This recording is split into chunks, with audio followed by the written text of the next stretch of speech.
Last we left our heroes, you'd been led to the Hive ward of Sigil to speak with a creature known as the Archivist, on the hunt for the true name of the devil. This jackal-like figure was said to be able to sniff out lost or hidden information, or at the very least, lead you down the stepping stone path to acquiring it. As the Archivist began this ritual of locating this information, you watched an illusory vision appear before you, filling the room. You watched a starlit expanse erupt and a red meteor hurl into a landmass, cracking and breaking in its wake. You watched a red-skinned hand sign 3 scrolls of parchment, seemingly of great import, and then 3 flashes of where these scrolls were kept. Finally, you saw the expanse of a hellish landscape consumed by flame and ash before the vision began to fade, but not before a new scene took its place. A trio of witches surrounding a bubbling cauldron, each bearing thick tomes before them, and in the process of a ritual of their own. As they concluded their incantation, the books shuddered and burst open, and the pages began to fill with words, and what you came to find were names, one of which seemed to bear greater power than the rest, and just before you could see through and read this name, the vision faded, and a figure began to ascend the stairs. Tall and imposing, and seeing through the attempts to obscure yourselves, the general stood before you. The Archivist immediately divulged what you've been doing here before scurrying behind the figure, and then he addressed you all, speaking with confidence, unconcerned by the odds seemingly stacked 6-1. He addressed your opposition to his position before explaining his purpose, this war against the Lady of Pain. Ultimately, he gave you a choice. A few positions had opened within his ranks thanks to you, and thus he offered you the chance to fill them, but only a couple of you. Not enough for everyone, and you were instructed to decide for yourselves by bloody means. In the end, there was little chance of that, and Hondo saw to it that this showdown with the general that had been long coming got kicked off right. As the battle began, you watched this lone figure demonstrate impressive combat prowess, deftly avoiding blows, striking hard and fast, and with a few tricks of his own. By magic of some form, Alana and Mary were seemingly banished from the fight for a short time, allowing the general to focus his assault upon the gentleman, and he carved his way through you. As the fight wore on, Mary and Alana returned, and you all came to find your opponent not only physically superior, but what wounds he was sustaining were slowly, but surely, healing before your eyes. Worse still, the Archivist had very clearly decided to betray you, and whatever trust you thought you had bought, the general still was at his back. And he backed up the general on the first floor that Hondo came to find more backup, ready to back up the general, in which he had to fight for himself. Valentine was first to call for retreat, but it was on all of your minds as the battle continued. Separated across the 3 floors of this building, attempts to run from the fight were made, but not before one of yours fell. Before Alana and Hondo's eyes, Valentine's throat was slit, and he dropped to the floor, where the general finished the job. Fear turned to panic, and your options began to dwindle before your wizardly ally used powerful magic to pull Valentine and Hondo from harm, standing upon the roof, then turning Hondo into a T-Rex, creating an opening the rest of you could use to flee out. And thankfully, Gord was able to stun the general in place, buying you all the last few seconds you need to get out onto the rooftop of this shop of the Archivists. Together, you stand bleeding and beaten, but you are not out of the woods just yet. Danger still inches away, Valentine's body in hand, and the Archivist still being held by Hondo. What do you do? Get that fucking asshole knocked out. I think your first few words were cut off. What did you say? I just said, Hondo, get that asshole knocked out. Because he is the Archivist, right? Archivist is still conscious, though Hondo has done a number to him. And in your grasp, Hondo, he looks like he is you could possibly knock him out or kill him in a single blow. Well, we don't want to kill him. So can I hit him without killing him, or is that going to... Go ahead and roll an attack. You have advantage because you've been grappling him, and he is on his last legs here. But also, am I a T-Rex still? So the spell has dropped and put you back into your regular form. As Mordenkainen has concluded the polymorph spell, you all stand together. The gaping hole in the roof still stands like 20-25 feet destroyed. You guys are just standing on like the rim basically of the edge of the roof, and like the roofs, as I said, it's like a townhouse row, right?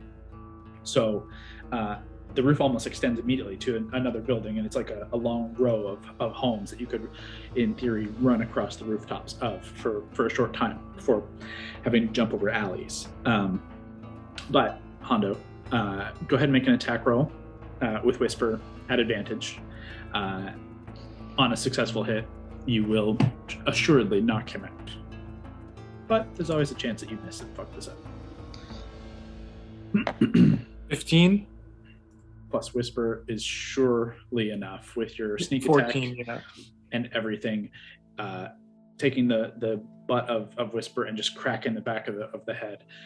You watch as what could have been a killing blow simply just takes the consciousness from the Archivist. You now have 2 bodies to deal with, in addition to the rest of your physical forms. You have Valentine dead on the splayed out.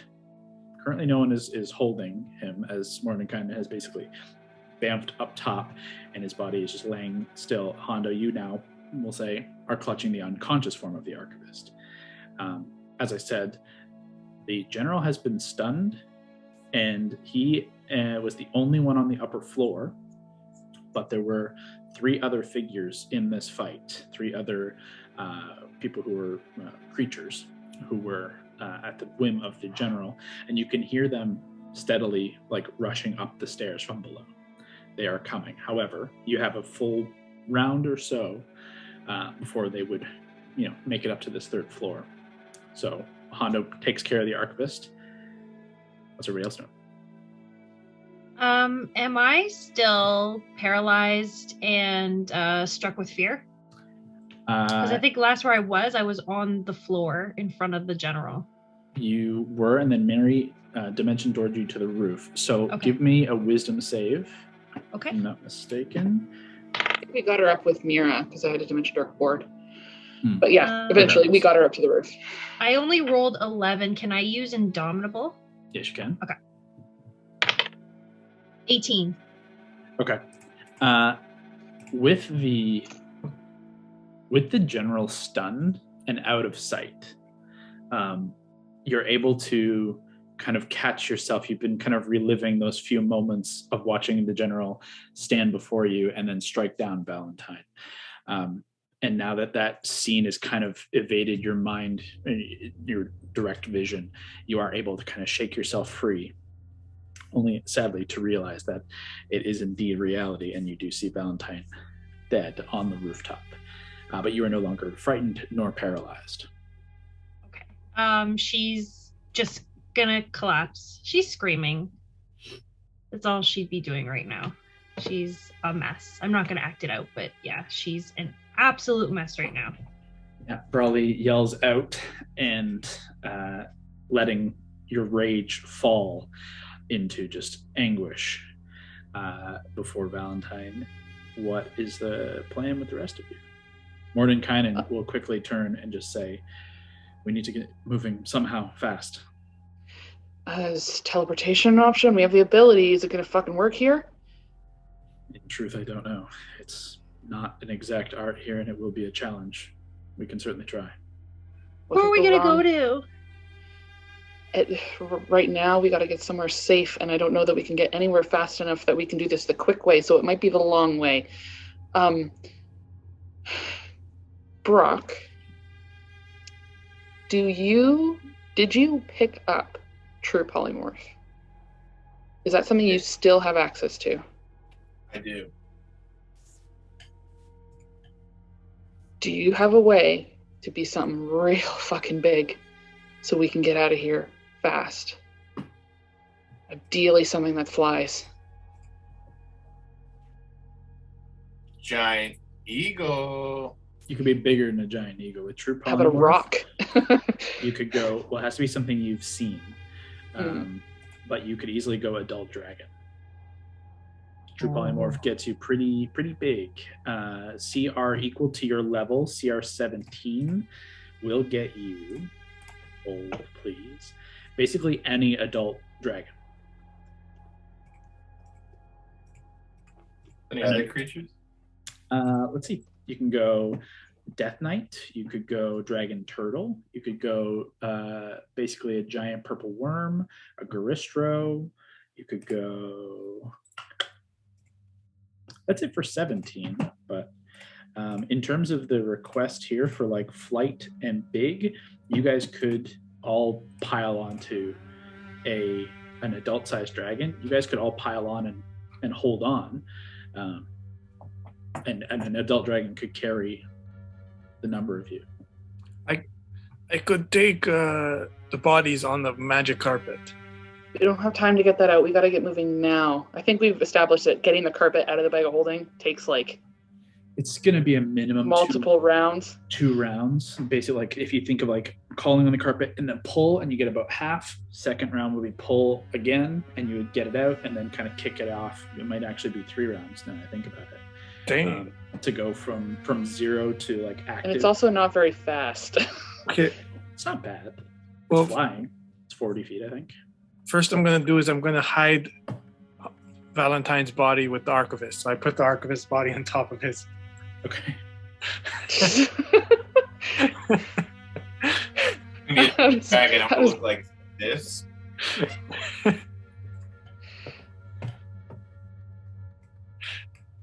Oh my god. Okay. Like Pete's dragon? That's Like what we're Pete- looking at. Elliot? Like the original. The orig. The original. The Yeah, so original animated. we've elected to not go discreet. That's for sure. Well, my second question, Hondo, do you have any spells left? I have a couple, yes. You have invisibility, right? Can you cast it on something else? That I don't know. Let's take a look. You can. If you have a second. Do you have a second available? I think, right? It's a second. Second I do level have a spell. second available. Could we make the giant fucking dragon invisible? Let's see. Slightly more discreet. Creature you touch. Doesn't have to be humanoid. Okay, let's get fucking moving then. We gotta get the fuck out of here. Towards where we walked into this area, at least in the direction we know, we're familiar with. We'll figure it out later. You hear at this point, this has been 1 round collectively, like this, with all this discussion and talking. 1 round has passed. At the end of this round, Gord, if I'm not mistaken, Power Word Stun gets a save. I'll look it up in your spells for you. Power Word Stun. The stun target makes a con save at the end of each of its turns. So this is the end of the first round, and the general gets a save against the stun. You guys are going to have to act fast. If he saves. If he doesn't, you got more time. It's not going to be enough. Ooh, It's only a okay. 15 total. I know Gord's is higher than 15. The general remains stunned, but you can all, with your passive perceptions, hear nearing the top of the 3rd floor, multiple sets of heavy footfalls. You know, there are at least 3 more creatures in this room. It's difficult to make if you can tell if it's 1 or 2 or all 3 sets of footfalls coming up the stairs, but they are coming.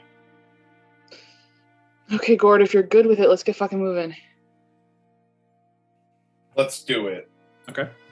Gord, you cast True Polymorph to become an adult. What would Pete's dragon be? We'll call him an Green, I guess? emerald dragon, just for fun. You become a dragon. Everyone begins to clamor aboard. Hondo, you cast invisibility on the dragon. Yes. Who is holding the bodies? I have strength, so I can hold on to however many I need to. You're going to need one hand to kind of hold. Everyone's going to need to basically hold on to the wings or the spines, the spikes of the dragon. So at least one arm to cling to the dragon, one to cling to a body. Should that be something you want to do? I assume you would take Valentine over the Archivist. Yeah. Who is taking the Archivist? I can try to grab the Archivist. Could the dragon like pick him up with a claw, like a front claw, or no? Would that be? Yeah, I'd say at least with front or back claws. Okay. I'd say front might be. Oh no, it'd be doable. Okay. Okay, so if Gord, as the dragon, scoops up the Archivist, everyone else clambers aboard, and you begin to kick off into the night sky on top an invisible dragon. This will make you guys holding on a little harder. You no longer see what you're holding.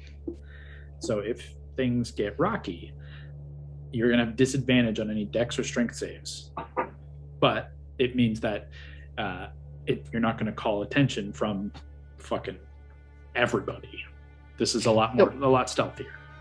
We still got a Pegasus, so if anyone starts falling, hopefully she can help. That's true. I guess not everyone needs to be on Dragon Gord. Is Mira coming along with you on this flight? Or as of right now, yes. Potentially, if I need to send her away as a diversion later, we'll do that. But for now, alongside where you can see her. Okay. Actually, you know what? Maybe I'll even send her ahead slightly, just by like 40 feet. She can move pretty fast too. Just so we'll let her know if she sees anything. Pulling up the specifics of the flight speed of the dragon. Probably faster than her. The dark green dragon, not necessarily. A dark green dragon, flight speed of 80. Oh, she's 90, so. And a dark green dragon has a flight speed of 80, but dashing. Okay. I'd like everyone here to, except Gord, throw me a strength saving throw. Valentine, obviously not. Hondo, strength save for you. Alana and Mary, as you guys know, Mary, you're not holding the Archivist. Alana, yours is going to be slightly higher DC because you are basically one arm and one with Val. Everyone else will be at one DC. You're at a slightly harder DC. However, strength is kind of your game. You'll be fine. And Gord, I'd like you to make a stealth check with advantage for me. Stealth is +6 as an adult green dragon. Sorry, this is at disadvantage, correct? No. Why? Oh, for some reason I thought you said we'd have disadvantage because he's invisible. 15. If things get something rocky, happens. it will become, but the first one, you're just starting off. A 15, okay. Strength saves, call him out. Hondo, I saw you roll a 19. Yep. So you're fine, even with your bonus, it's totally fine. Alana? 22. Totally fine. Mary? 23. Totally fine. Mordenkainen? Not great, but he is inspired. Better. You guys watch as Gord kicks off, and you do not see him as he does. You just feel the lurch, and you watch as the rest of the roof collapses in beneath the weight as he kicks off, and you just see like a section of wall begin to fall in and collapse and shatter and break down. You see the general kind of shunted, and these other creatures begin to kind of climbing up the stairs, are like kind of shoved against the far wall, the right wall, where Gord like breaks the part of the building, and you break into the roof of the next building as you kick off and begin flying over the hive. Mordenkainen slips and catches himself, kind of just like slowly falling back. He's now kind of towards the back of Gord, falling down to like where the tail would meet the back, while the rest of you are kind of more along the wings and more along the upper body section. You see him just kind of slide back a little bit over this invisible body. But honestly, there's not much with a dragon's flight speed, breaking in the wall, and a full... Gord, are you going to try and dash? Are you trying to be slower with us? Are you trying to just move? Gotta move. Yeah, with that, I mean, only one of them can fly, and there's not really any point in tracking an invisible dragon. Truthfully, you guys can make it outside of the hive without any repercussion. Burning a 9th level spell and moving as fast as you did, you're in the clear. Where do you want to go? Kind of comes down to Gord, really. I do have a quick question, Kyle. What time of day is it for us? Like, has that light switch gone off yet? Yes, it is. It is well into evening. Like, night has officially fallen over the city. You're not sure what time specifically.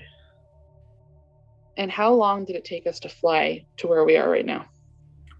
How to walk or to fly? No, like How long did it take us? To walk here, it took a couple hours, or like an hour within the walls. From where to where? Like from the Archivist, or I guess from the gate where we all had to pretend to be someone different to the Archivist house, like in the Hive. In the Hive, okay. You guys only moved for about a half hour. Okay. And before that, and you were moving slowly. We had to stop, but it was like, 4 or 5 hours? You had a what, sorry? We had a couple stops, but total travel time before that point would probably be 4 or 5 hours. Your whole day's travel, you mean? Yes. Yeah, I mean, you guys got off relatively early. You spent a couple hours in travel, and then you spent a couple hours at the Great Gymnasium. You spent an hour or so at the Hall of Speakers, and like walking relatively slowly from the Hall of Speakers to the Hive. So like, you've been traveling. You spent the day. It's been almost 8 hours. Yeah. Okay. And then just now, we've been flying for 5 minutes-ish. It's up to Gord ultimately where he wants to head. Okay. Where would you choose to go, Gord?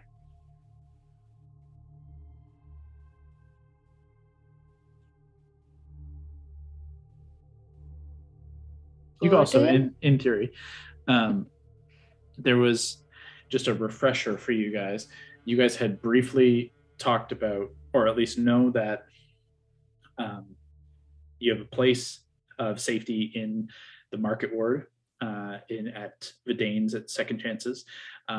You would basically go from the Hive across. If you just wanted to retrace your steps and get back into the clerk's ward, you've got a half hour of travel. And by flight, like I was a half hour walking, kind of trying to be stealthy. You could get there in a matter of minutes by flying like this. You could touch down back right at the Hall of Speakers, essentially, in 10 minutes.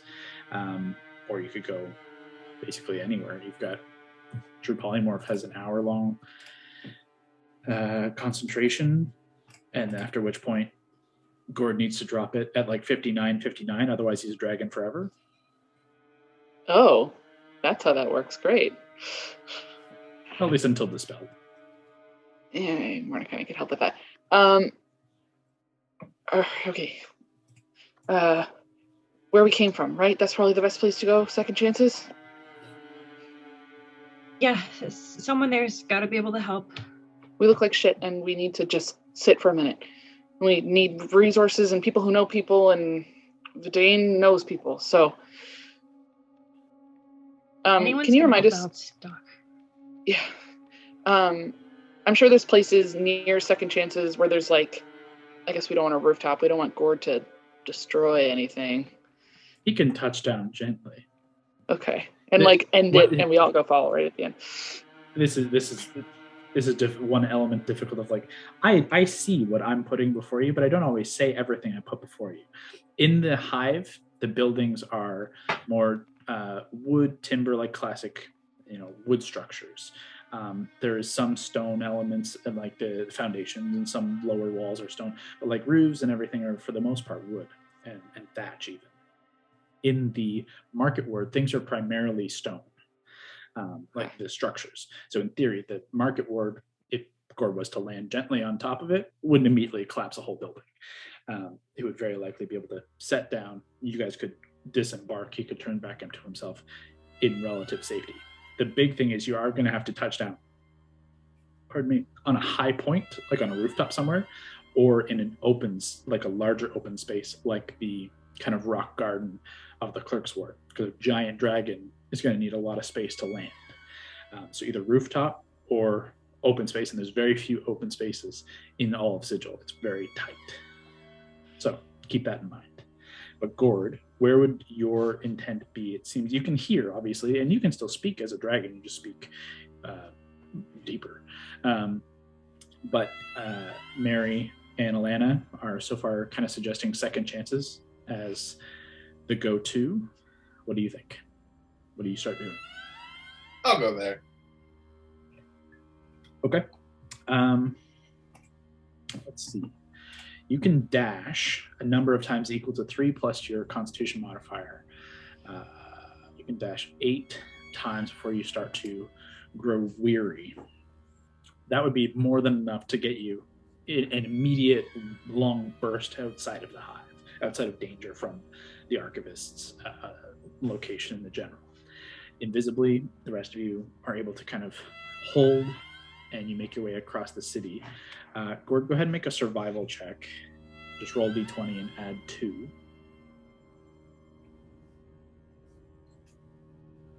$19. Okay. You remember the path, and for the most part, it's relatively easy to just follow the curvature of the city. But you expedite your travel as best you can. And at that flight speed, within like 2-3 hours, you would make it. However, you will not make it before a one hour mark. You'll not make it to the market ward. You can feel if you go the full hour at this best kind of dashing and flight speed, you could basically clear the clerk's ward. You could clear the Hive and clear the clerk's ward, and you would have to touch down in the guild hall ward and then make your way to the market ward. It's not going to be a straight shot, unfortunately, just based on pure distance and the hour-long time that you have.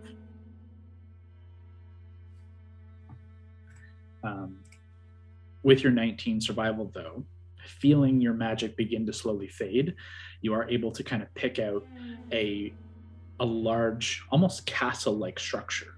This large, wide open kind of battlements and like stone, looks heavy, looks sturdy. And I would say you can easily see that is a safe place for you to land and then go from there. There don't appear to be any guards or anything on top of it. It seems to be an open kind of space that you could touch down and then everyone could disembark and continue. But you will still have to move on foot or in other methods beyond here. Are you going to touch down, or what are you going to do? Let's touch down. Okay.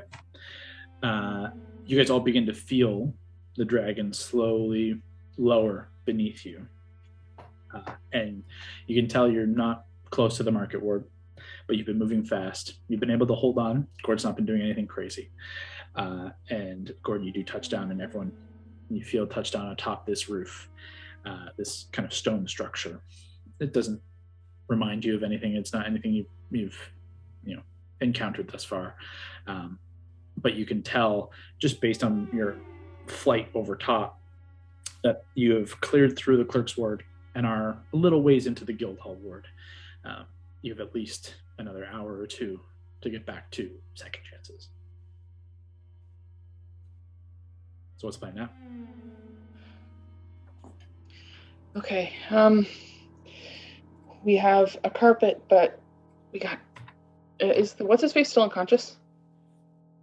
The Archivist? Yeah. Yeah, he took a beating. Okay.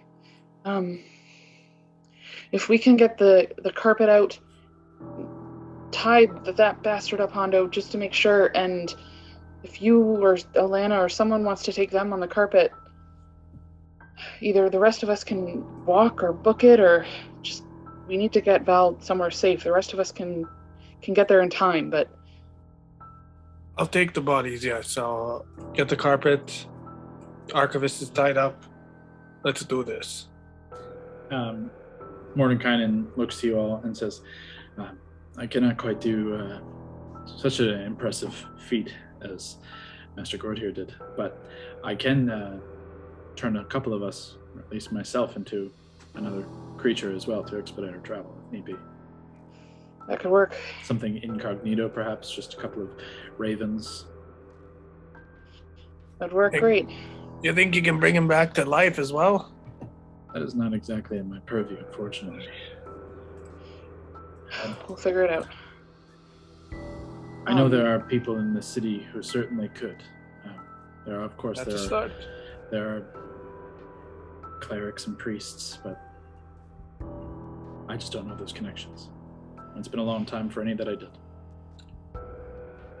We'll talk to the bar people. Bidane's he's a good point of contact. Alana, Hondo, you guys can take the carpet.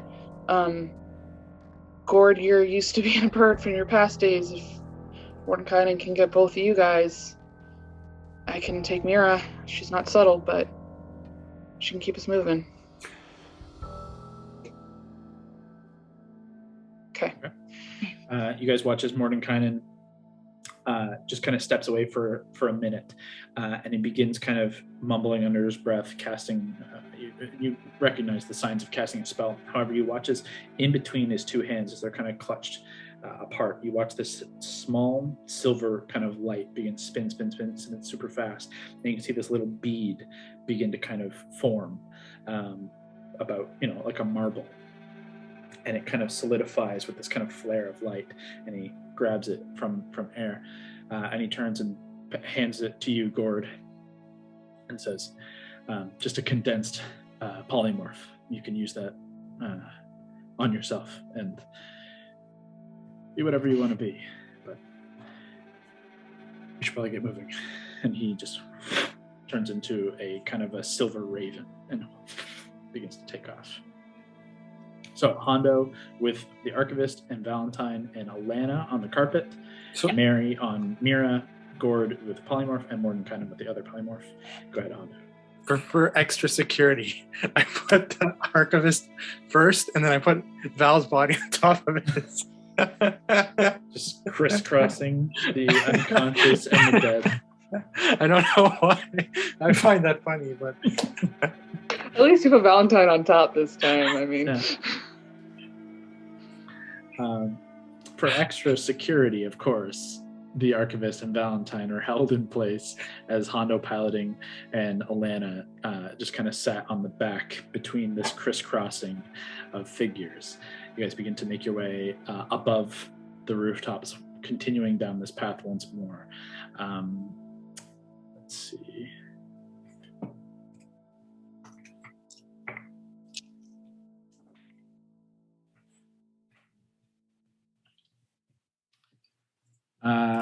Hondo and Mary, as you guys are traveling for, we'll say at least 45 minutes or so, coming into an hour. It's pretty much a straight shot while you're flying, and you're moving at as fast as you can, right? You're moving at a pretty good click here, whereas on the ground you have to kind of move between crowds, and it's more taxing. While you're flying, you have a straight move, and you can move at your fastest speed. Both of you, however, Hondo and Mary, you catch that again. You're not being entirely stealthy. If you've got a flying carpet and a Pegasus, it's not exactly, invisible dragon. Both of you clock two of those alien servants of the Lady of Pain. They begin to kind of fly up from between two buildings and are slowly following at about 200 to 300 feet behind you. Not catching up, not making an aggressive action, but they are just following. And it is just kind of this unsettling feeling of being watched, obviously. Like that's what first, that prickling on the back of your neck is the first thing that catches both of you. And you turn to see both these figures just silently flying through the night behind you. I'm going to do something about that. Okay. What do you do? I'm going to... Let me preface, just so you know, they are between 200 and 300 feet back from you. So just keep distance in mind. So what I'm going to do is I'm going to create a phantasmal force. That's something you target someone specifically, if I'm not mistaken. It's not a minor idea, illusion. That's like something that you target someone within 60 feet or 120 feet to like make them see something. So they have to be within range for you to hit them specifically, rather than like, if Valentine has done minor illusion to create something. That's a different spell. What I'll do is I'll cast Fog Cloud. Okay. That's actually a pretty good idea, yeah. Yeah. Just bursting Cast it, and then we can even just say, like, we'll take a slight leg after that and try to not beeline it for a second to throw them off. So is the intent to try and shake them and use this cloud as a diversion? You're gonna the only path you can take now is to duck down and dive down into building level, like you'd be kind of below the rooftops, still flying, but now you're flying within buildings. It will slow your speed ever so slightly. Okay. But is that what you guys want to do? Try and shake them? Sure. Yeah, I think so. Okay, I love that. As you guys are kind of flying side by side, the ravens are just kind of ravens. You guys are fine, but you can follow suit. You've clearly not drawn the attention, though, of these two devas. As Hondo and Mary clock this, Hondo, you kick out this... mentally, I don't even know if they can hear me mentally, but she's just assuming they can. And I'm like, just fuck right off. And I'm definitely going to flip the bird. Okay. Let's see. Both of you make just straight stealth checks. My stealth or Mirror stealth? We're gonna go. That's what I'm just trying to decide, because in theory, like, Hondo is crazy stealthy, but he's piloting a carpet with 3 bodies other than himself. It's not exactly stealth, but using the cloud, to the fog cloud to create that diversion. I would give Hondo disadvantage, but I want to give him an advantage, so it's going to be a straight roll. Hondo, give me just a straight stealth check, and Mary, just use your stealth as well, as basically aided by the idea of the fog cloud kicking out this cloud to obscure and then dive away. I'm going to let you guys use your full modifiers. My stealth is the circle with the color in it, and I rolled a 3. Oof. That's a 10. So it's an automatic 10, right? Mm-hmm. And it's plus 17, so 27. Okay. I just beat you, 29. Oof, wow. One of the few times I'm ever going to beat Hondo in a stealth check. You, honestly, aided fully by Hondo's use of fog cloud there. Without it, this would have been a far more difficult check. But by kicking out this diversion, this cloud, giving yourself a big berth, and then diving and then kind of scooting away, you don't see your pursuers, obviously. But as you just continue and you being kind of just like dodging and weaving between the upper edges of these buildings, continuing in the same trajectory for the next minute and 2 minutes, 5 minutes, 10 minutes, you don't see any sign of them for the next half hour into the next hour, where you begin to watch the guild hall transition to the market ward. You have officially lost them, at least for the time being. They don't seem to be visible pursuing anyways. With the flight that you have, you're able to make your way back to the market ward, touchdown, and get close enough to second chances that it would not be suspicious to be moving with a couple of unconscious and dead figures.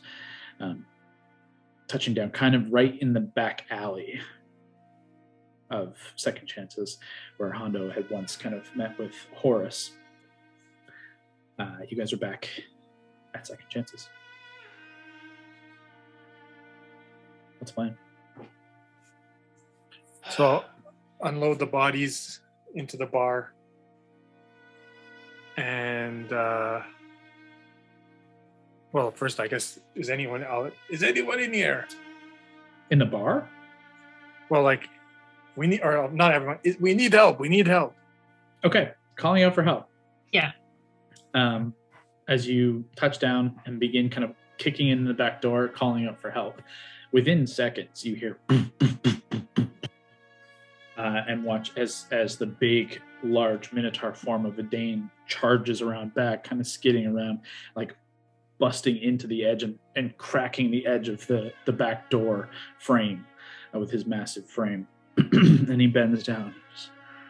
Well, what seems to be the matter? Val may be dead. We need help. Come in.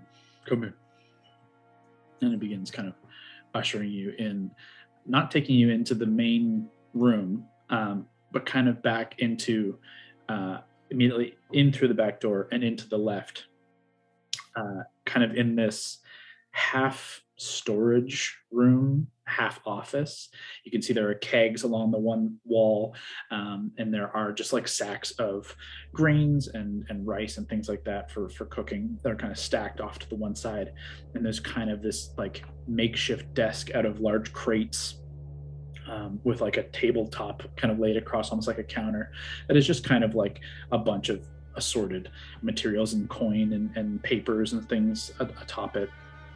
And Vidane just clears it entirely, and leaves a space for you to lay Valentine's body down. As Vidane just kind of looks to you all and just, what happened? I had an unfortunate meeting with the fucking general who shook everything we can. I just saw Scott's message.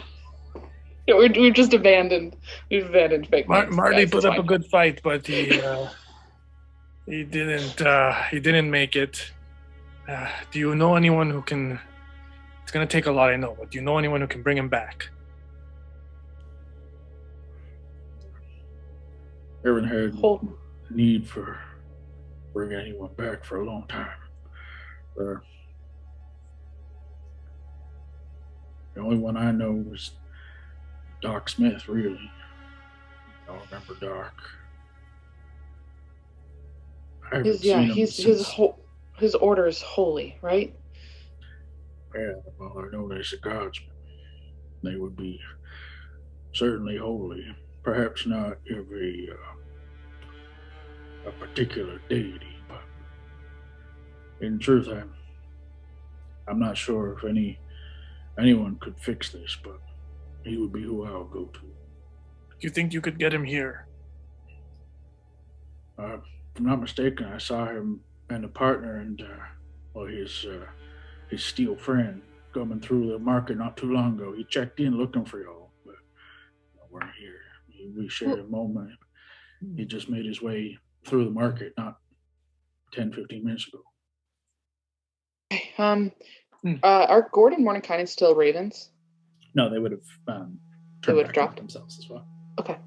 Only an hour. Okay, Gordon and Hondo, you're both really good at finding people, seeing things in places. Maybe you should fucking run off and see if you can track them down. Okay, I can do it. Okay. Gord, you go with Hondo then? Yep. Okay. In that case, as both of you guys want to try and track down Doc, either both of you can make survival checks, or one of you can make it with advantage as the other aids the other. So either each of you can make your individual checks, or one of you with advantage. What are you thinking? Mine's +4. Mine is +5. Let's both give it a try. Yeah. Pretty even modifiers. I got 8. got 9. Oof. Great. Well, 9 + 5 at least is 14. Brock, yours was 8 total? I didn't add the bonus. Okay, so 12. I rolled 8. So 12 and 14.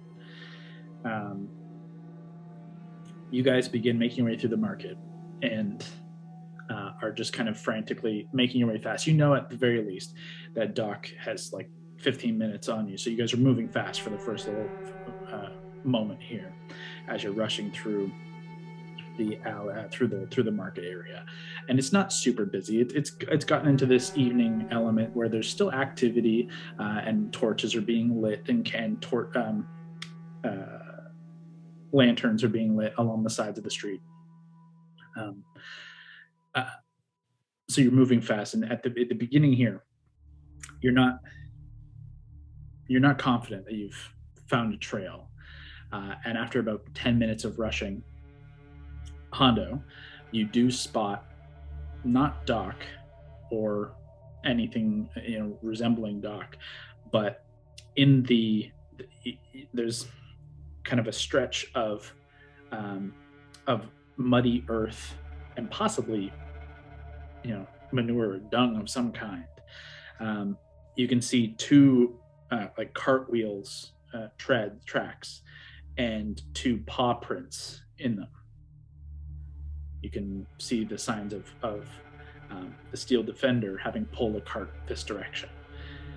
So you're on the path, but you've not caught him just yet. Go ahead and both of you make another survival check.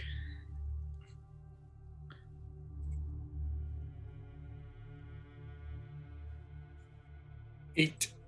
14. 14 total or 14 on the die? 14 on the die. Okay, so +4 for you is 18. That's much better. Again, the two of you begin just kind of following now on the right path. And it's not the main road that you found this kind of sign on. It's a road or two kind of in amongst the kind of somewhat back alleys, this somewhat less utilized section of roadway and path. And you begin just like running at full speed. Both of you moving pretty quickly. Both of you can move very fast. And you see a couple further signs of these like kind of thick like paw prints that are obviously not proper animal footprints. You don't see necessarily pad. You can see more that like it is like this metallic indentation, almost like a stencil or a cookie cutter more than actual footprint, which would align with the Steel Defender's prints. And using both of your perceptions, which are crazy high, and the kind of thinning crowd here, you can see ahead a cart that you've seen Doc with before, a tarp of like canvas over top of the back, and you can just make out the back of like his kind of scraggly hair and the long leather jacket that he wears. You can vaguely see the cart being pulled by Ace ahead, and that was difficult. And you can see that Doc is with another individual, difficult to make out, but you can see that the two of them are kind of chatting and talking. They seem friendly, like they're moving together. But you managed to catch sight. Hey, he's there, Brock. Now we're just forget our new names of Milkshake. Forget even our classic names of Gord Dunsworth. We're going just with PC names. He's there, Milkshake. What do you say we turn on the charm? Let's do it.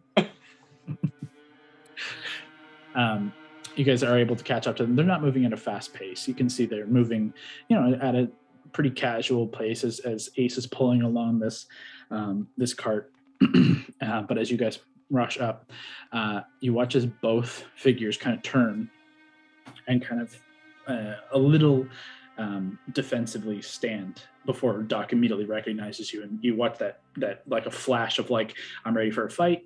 Oh, it's these guys. Okay. Well, y'all are running up here like you got something to talk about. What's going on? You got an emergency. What happened? It's Marty. Is he all right? That doesn't seem like what's happening. He might be dead. What might be is really important here, friend. Where are we at? He's definitely unconscious, right, Milkshake? And he's not moving. We don't know if he has any vitals, but we assume he's dead, and it's going to take something very special to bring him back, and that's where we hope you can come in. God, I don't know if I can bring him back if he's gone, but if he's on the cusp, I can certainly do something about that. That's kind of nods his head over, and Ace begins kind of turning the cart around, and he says, where's he at? He's back at the Second Chances.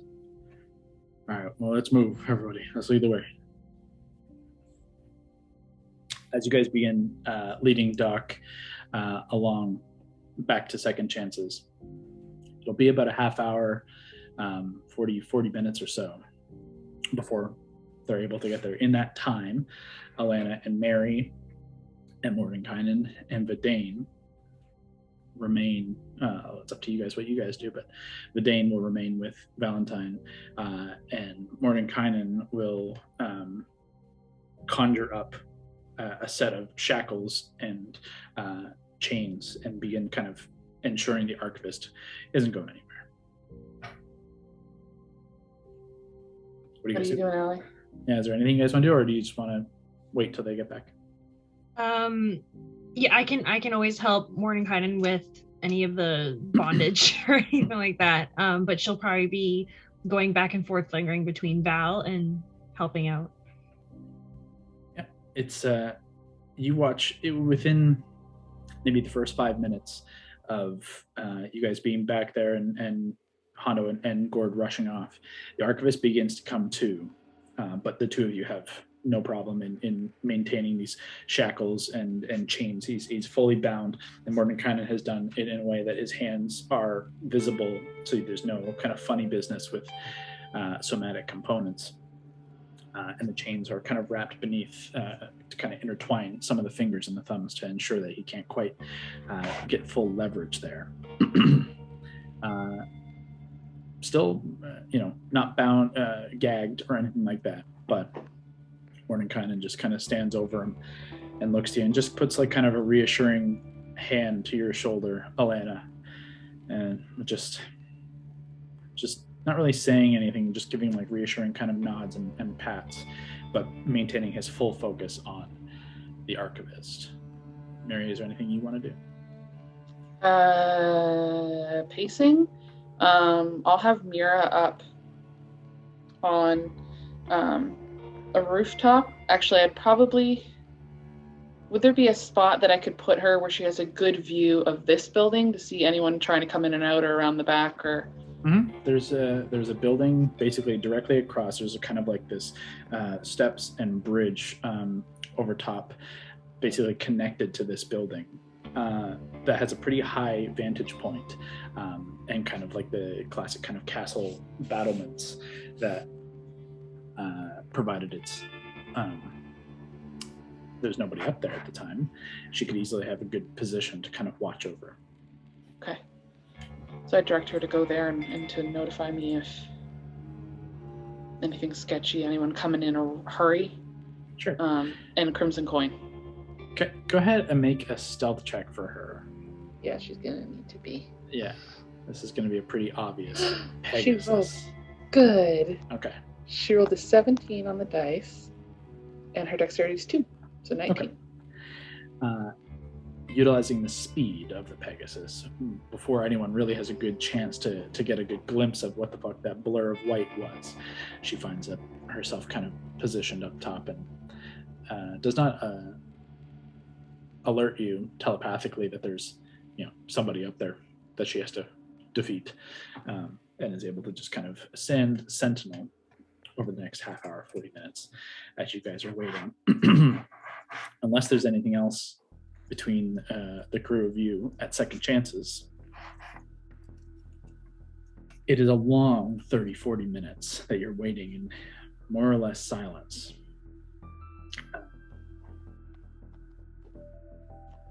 Beside the constant pacing of your party, Vidane remains in the room, just kind of sat heavily, kind of hunched in the corner, pushing himself into the corner, taking up a large amount of space nonetheless, but kind of at the foot of the table that Marty is laid out on. Before you hear several sounds of footsteps running around the back, and you can hear the sound of metallic like armor plates shifting and clanging, and the sound of like a cart wheel clapping over top of the stone as Hondo, Gord, Doc, Ace, and this other guy who's with Doc kind of come around. Doc pushes in first. Ace remains outside alongside this other fellow who is with him, as Doc rushes in and kind of quickly sees the scene, can see into the room, and slows his roll and walks into the room, kind of quickly glances at you, Alana, and to you, Mary, gives a kind of a little eyebrow raised towards Mordenkainen, not recognizing him. And back to Vidane, and you guys just watch Vidane just kind of give a little shake of his head. Doc lets out a big sigh, steps up close and puts a hand on Val's chest.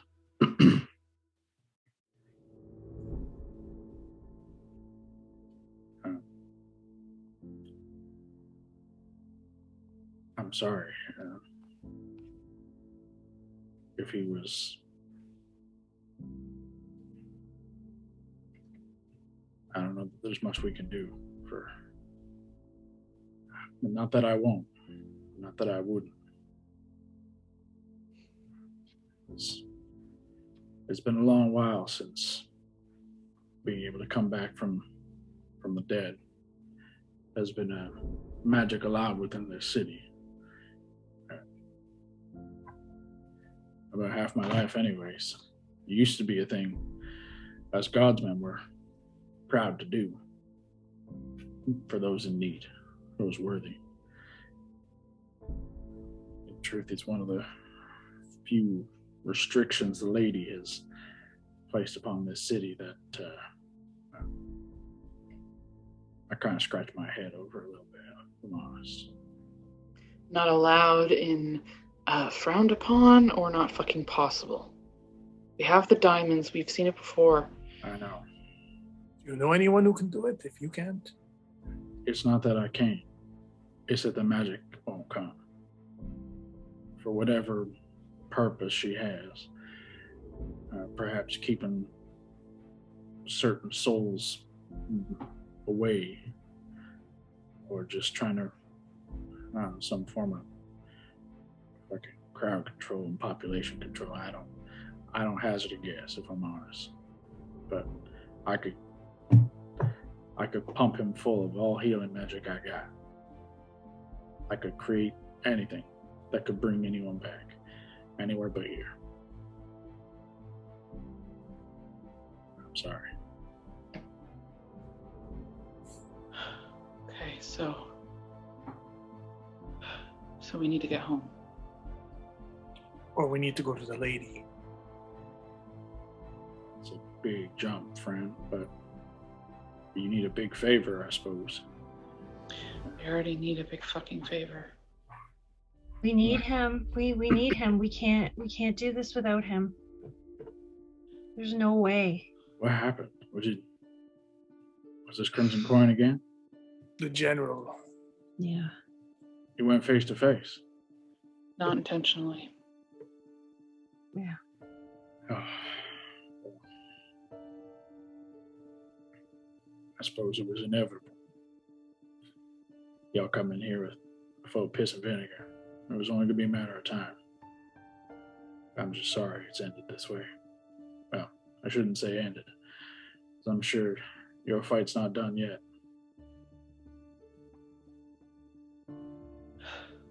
Okay. So for now, we just need to keep him safe somewhere. So we can figure out what the fuck our next step is. There is something I can do for him. If you'll permit me, I can ensure his body and his mind will be safe and I won't deteriorate. You know, if you let this go for however long it takes, well, nature takes its course. I'm sure you want him to come up with everything he went down with. I can ensure he's safe, but I have to stay with him just to ensure, if you'll permit. Just a thought. Is it at all possible to transfer his consciousness to another body or another organism, or could he live on as a robot type thing? Mordenkainen immediately starts like, well, actually, the arcane behind that is actually quite intriguing. I'm sure it is. I'm sure it is. If we bring Valentine back with a different face, he might kill us all. Well, he's dead. Especially so Henry. He doesn't have a choice. Yeah. You see, just slide down the wall and just finally letting out a breath. You see a faint, just like kind of flash of confusion across Doc's face at the confusion of the names for the 50th time. Like, none of us know what we're fucking doing. Valentine, Mary, Hondo, Gord, not Milkshake. That voice is very entertaining, but not real. Otherwise, we'd probably all have nightmares. Alana. Doc just kind of shakes his head. It don't matter. But if you'll permit me, I can get started on keeping his body and mind safe. At the very least, I can do that. Should we...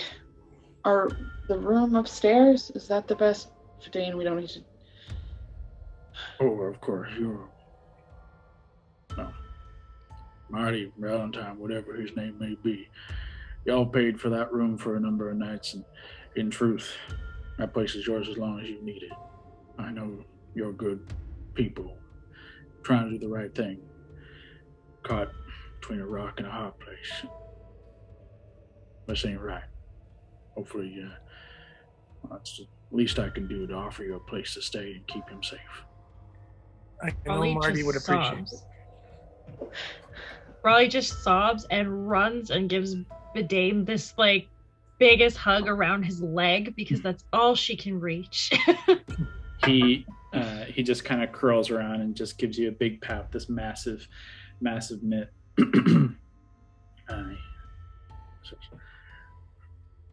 Let's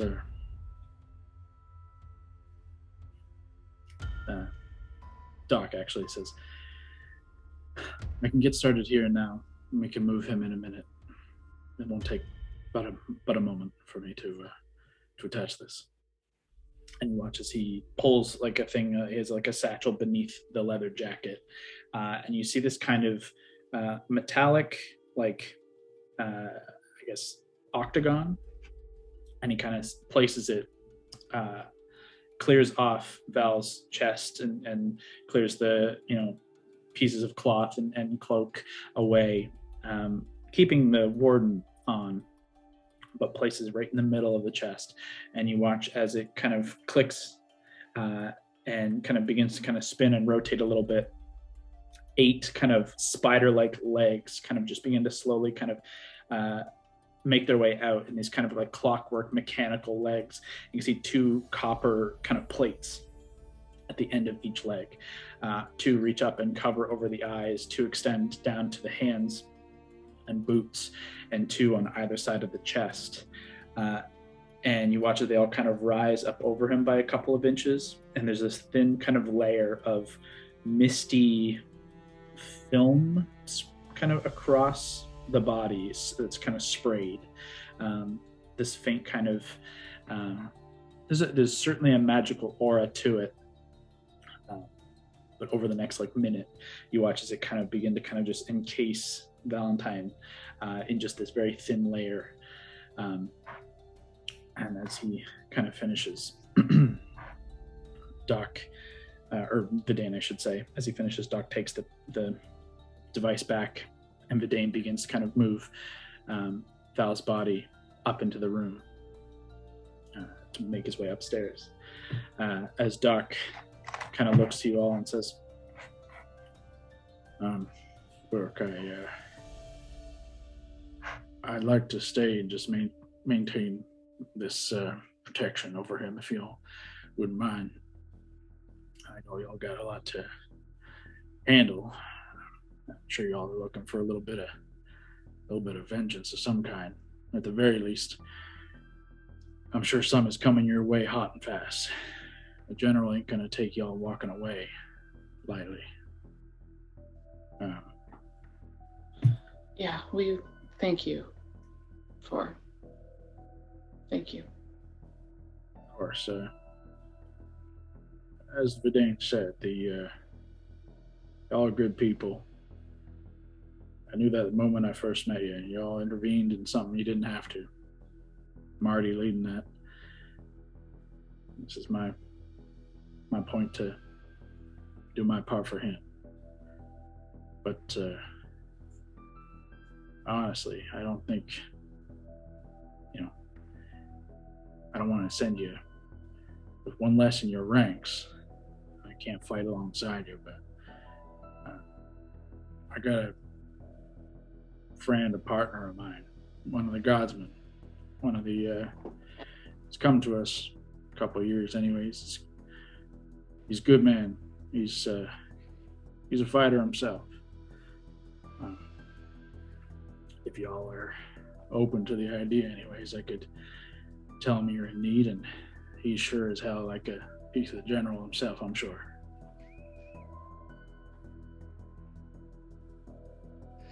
Extra hands. Let's, Fuck, we're gonna need a hell of a lot more than us if we're gonna have to do anything like that again. So as long as he's discreet. Well, I wouldn't exactly call yourselves discreet if I'm being entirely truthful with y'all, but Discreet in big words to people who probably shouldn't hear them. no, he's a little bit more soft-spoken than your fallen friend. I'll say that, but he's some extra muscle for sure. Here, he kind of leans out back into that kind of main hall, out back towards the door, and just hollers, "Hey, Boone, we got some friends in here you might want to meet."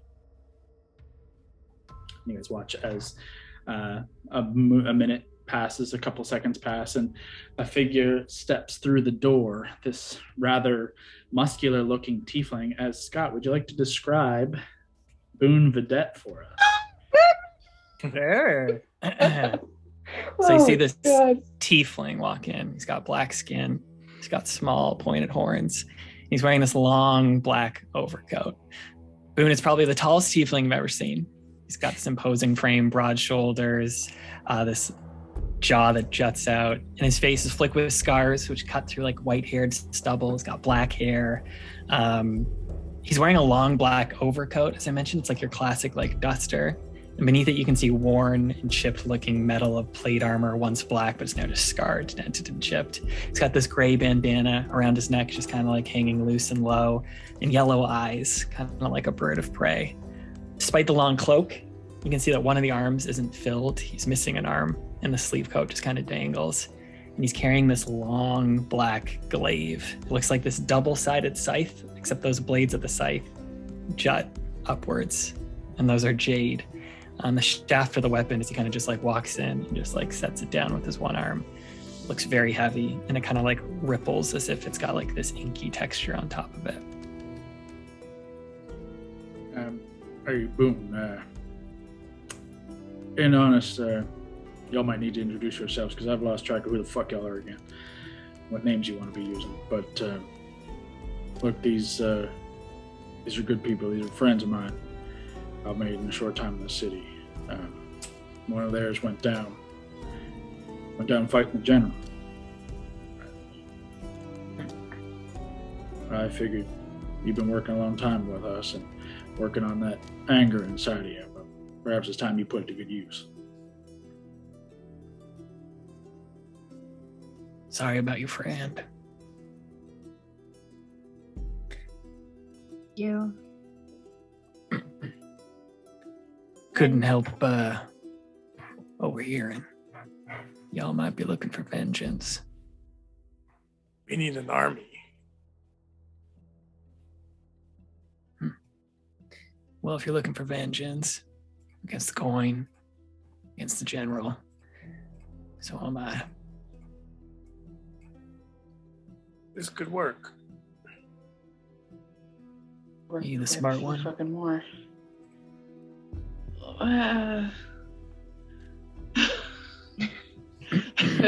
Just give a nah. He's one with big fucking ideas, that's for sure. Boone will just like walk a little closer to like Valentine, just kind of like peek down at him. Marty. At Marty. Just kind of like put the fist against his arm, turn back to you guys. General, do that. That and a fuck ton more. Apparently that's nothing new. He did this to me. He'll kind of indicate his missing arm. Everyone, I have an idea. Boone, you can be involved in this too. We have downstairs the Archivist. He may know some info, whether it's about the general, whether it's about bringing Marty back to life, whether it's about the best way to get revenge. I say we talk to him. And Boone, you can have free will on him if you want. Works for me. I agree. We didn't drag him halfway across the fucking city just to let him at the back door. We also, look around everyone, kind of look like shit. And I've been personally running on fumes, I think, for the last 45 minutes. We need to fucking rest. But I don't disagree. I don't even remember your fake fucking name, Hondo. We gotta talk to this asshole and figure out what the fuck to do with him. Henry. I'm giving up at this point. Are we upstairs? We followed upstairs, right? Yeah, at this point we could easily be up in your room. Vidane will lay Valentine's body out on one of the beds in one of the rooms, and kind of close the door behind before coming back in here. And Doc gives a quick kind of nod to Vidane and to Boone, and just does a quick introduction of just Boone, Vidane, Boone. Vidane kind of gives a nod and says, "Look, I know y'all have got a lot of business to discuss here. That little fuck there will do what you do. I'll keep everything quiet downstairs. I'll send word if someone else comes knocking. Understand?" Appreciate it. Y'all get some rest. And he makes his way out. For the time, Doc just makes his way over towards Valentine and just kind of enters into the room and closes the door behind him. Leaves the rest of you in the main room of your kind of suite, with the Archivist still chained and bound, kind of sitting on the couch at the point for the time being. Mordenkainen kind of standing off to the side, just keeping his eyes fixated on him. What do you do? All right, you little fucking shit. You've caused far more fucking trouble than any of us anticipated. And the least you can fucking do is answer some goddamn questions. How is he look with it? Is he still kind of out of it? At this point, he's come to, like, he's been conscious now for like 45 minutes to an hour. Like, he's fully conscious, like fully manacled and uncomfortable. But you can see the keen eyes are fully intact. They are fully, his intelligence is returned, fully conscious. Tired, you can easily tell that. Still not, his snout is not bound or gagged, but you can see he's kind of shrunk, and the eyes are looking intensely across everybody. And as you begin to kind of make your way close, go ahead and make an intimidation check for me. Sure. I'm going to walk in and I've got pliers. Okay. Ready for torches. She is out. She's mad. It's a 16. I think it's just +1. I was going to give you advantage on this as Allie comes in to kind of just throw some muscle and some threatening ideas around. The second was a natural one, but yeah, I'll lean in and say, okay, personally, it's been a long fucking time since I've done this. Don't really care for it. But you just killed her fucking boyfriend, and she could beat your face in without those fucking pliers. And I point to Hondo. And that fucking psychopath has a history of cutting off faces. So let's just clear the air with all that shit first before we get started. I understand perfectly. I do not want to cause any further harm to you. It was never personal, know that. I never intended for any of this, but you walked into a hornet's nest. You cannot be angry when you are stung. Oh, this fucking gaslight bullshit is... Alright, I sit back. I'm not sure if Hondo's itching to get in on any of this at this point. You guys, I mean, you have full control over the situation. So Okay. Boone's just gonna like lean back against the door and just like watch this transpire. And also take his dog out in real life as you guys do this. Keep going. no worries. Go ahead. I just wanted to say Mary would read that, but I think also all of you guys kind of read the initial intimidation did not, turn him into a puddle. He didn't immediately just like cave. But you can certainly see like he knows he's fully in your hands. He knows y'all are pissed, and he knows you guys are deadly. So he's not like in full, I'm going to defy you, and he's not in full, I'm going to give you everything. You kind of have to work a little ways to get what you want out of him. However you want to do that, up to you. As he kind of looks from Mary, who kind of sits back, to Alana, standing menacingly, to Hondo, Gord, Mordenkainen also kind of just standing back. He's just watching, but you can see he's kind of always has his hands at the ready for like the moment some magic bullshit happens, he's ready. What do you guys do? What do you say? Who wants to ask the first question? I can do it. I'm going to call you Archie. Okay. Now, you are a man who has been exposed to a lot of information. Yes. So you probably know how to resurrect people, bring life back, create life. And right now we need that information.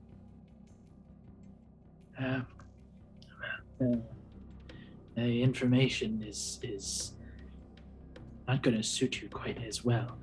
I can tell you the incantation and the spells and the gods in which resurrection falls under their purview, into their portfolio. However, it will not serve in the city. The Lady of Pain has seen to the restriction of those kinds of magic. For near 20 years now, perhaps longer, no life has come back that has left. But you must also know ways around this, whether it's secret ways to leave the city, whether it's ways around this magic barrier. Those are two different things, my friend. The ways to leave the city, and perhaps there are numerous avenues you may take there, though sadly I have none on me. In ways of defying the lady's power, in that even my great intellect has yet to plunder her knowledge. So what you're saying is you can't help. I cannot help with these specific questions. However, I am a being of great knowledge. I know many things. Everything you said so far is above the board, Kyle. Seems to be. Best you can tell. He says, I need an assurance that I will walk free of this room before I give any information, however. Otherwise, I am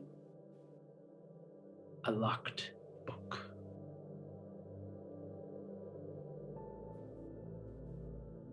I mean, we can work out an arrangement. It depends on how cooperative you are, of course.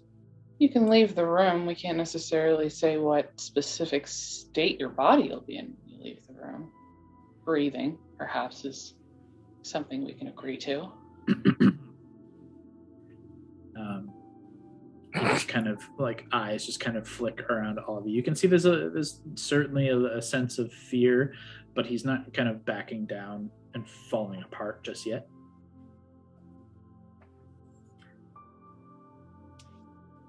What do you do? What do you want to know? The general spoke about a lot of shit. From what I could tell, he wasn't blatantly lying to us. Let's start with something simple. What was the last thing he had you look into? I've been under the General's employ of sorts, a freelance information finder. He has asked for a great number of things over the many years of our working relationship. Most recently, his quest for building this weapon of his, this grand scheme. I know very little of its enaction, but he sought a great artifact, an item across the plains, a shard of great power, of ultimate evil, some say. Believe that an element of its strength, or some form of power it provided, would grant him a killing blow to a being even as strong as the lady. He believed it, did you? In truth, I don't think it would work. Nonetheless, I gave him the path to finding pieces of this shard strewn across the plains, across the realms. This device, I don't believe he ultimately came to find intact entirely. And thus I believe his weapon has changed course. This shard unable to be brought here and utilized. Perhaps pieces, but not in full.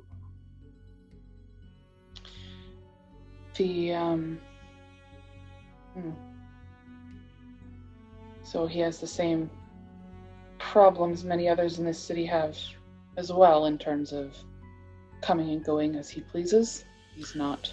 Oh yes, much of the coin, any of the Yugoloths and the general himself are restricted in many ways that most everyone else is not. Our abilities to travel here and there at will is restricted entirely, and his most of all. One of the parting gifts the lady gave him. How long ago did you provide this information? How long has he had to work on this? Well, this has been some time now. The first inception of the idea began a number of years ago. Its latest iteration and further information seeking within the year. In the year, sorry? Is that what the last... Okay. This latest iteration or whatever, however you want to take it. Yeah, the newest plane. Okay. So he's had a year ahead of us.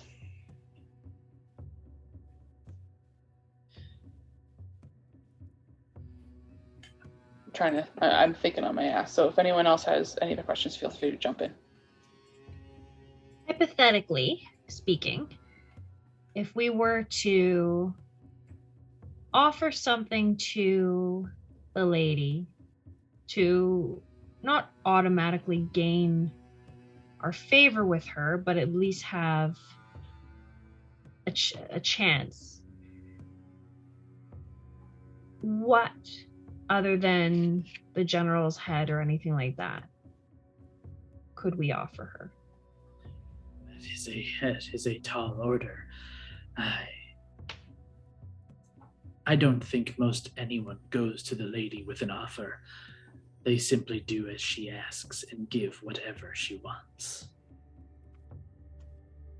That could easily turn from a simple task to an impossible one. a simple favor to be called on at any point in history. She is greatly powerful. But I don't believe there is anything of monetary value, so to speak, that she would pride over a favor or a task given and completed. Tell me this. You've worked with the general for many, many years. Indeed. So you must know, how do we defeat him? What are his weaknesses? You fought him tonight. You know his weaknesses are none. He is a killing machine, built, bred, born to rule. Even machines malfunction every now and then. Oh, malfunction, surely. But this one will never rust nor tarnish.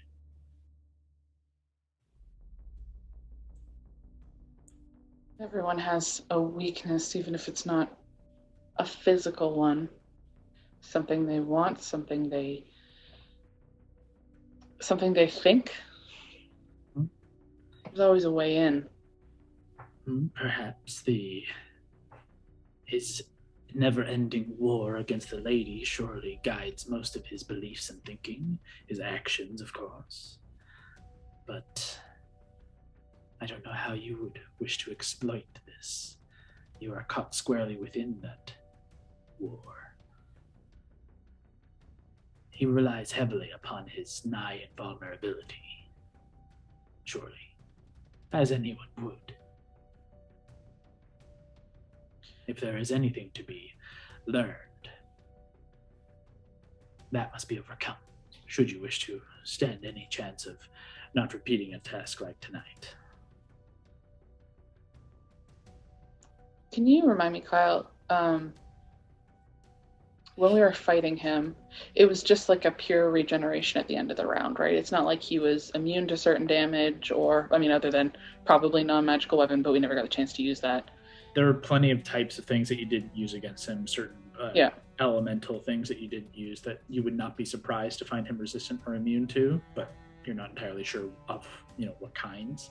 But I don't believe you guys encountered any full immunities. There wasn't a whole lot of damage dealt to him beyond just straight weapon damage. Mm-hmm. If I'm not mistaken, I don't think Val cast any spells his way, damaging spells. I think it was just an Eldritch Blast, maybe. Sure, Eldritch Blast opened it up. That was Val's first move, was 3 Eldritch Blasts. So there was and then Alana hit him, so that would have been the thunder damage was fine. Seemed to be. Yeah. I don't think I hit him at all. No, I did. I hit him a couple times, but Psychic is the only thing I have extra. Yeah, from what you guys utilized, the elements that were within your weaponry didn't seem to cause any resistance or immunity. You just found that the regeneration factor was great. I don't think you guys have really encountered any regenerating creatures. Typically, the standard is a vampire. A vampire has a natural regeneration that can be overcome by utilizing classic vampire stuff, holy water and sunlight and stuff like that. But there are plenty of other creatures like trolls. Actually, you guys have fought trolls. Trolls have a natural regeneration. This appeared to be along the same lines as what you would expect, but the most powerful regeneration that you've ever seen.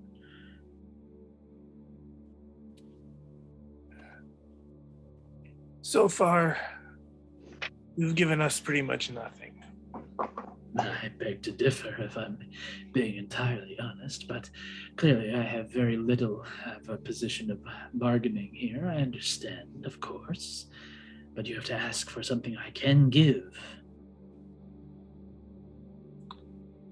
Well, look, you can't tell us how to get out of the city. You can't tell us how to override the magic block by the queen. If you wish to get can't tell us the weaknesses of the general.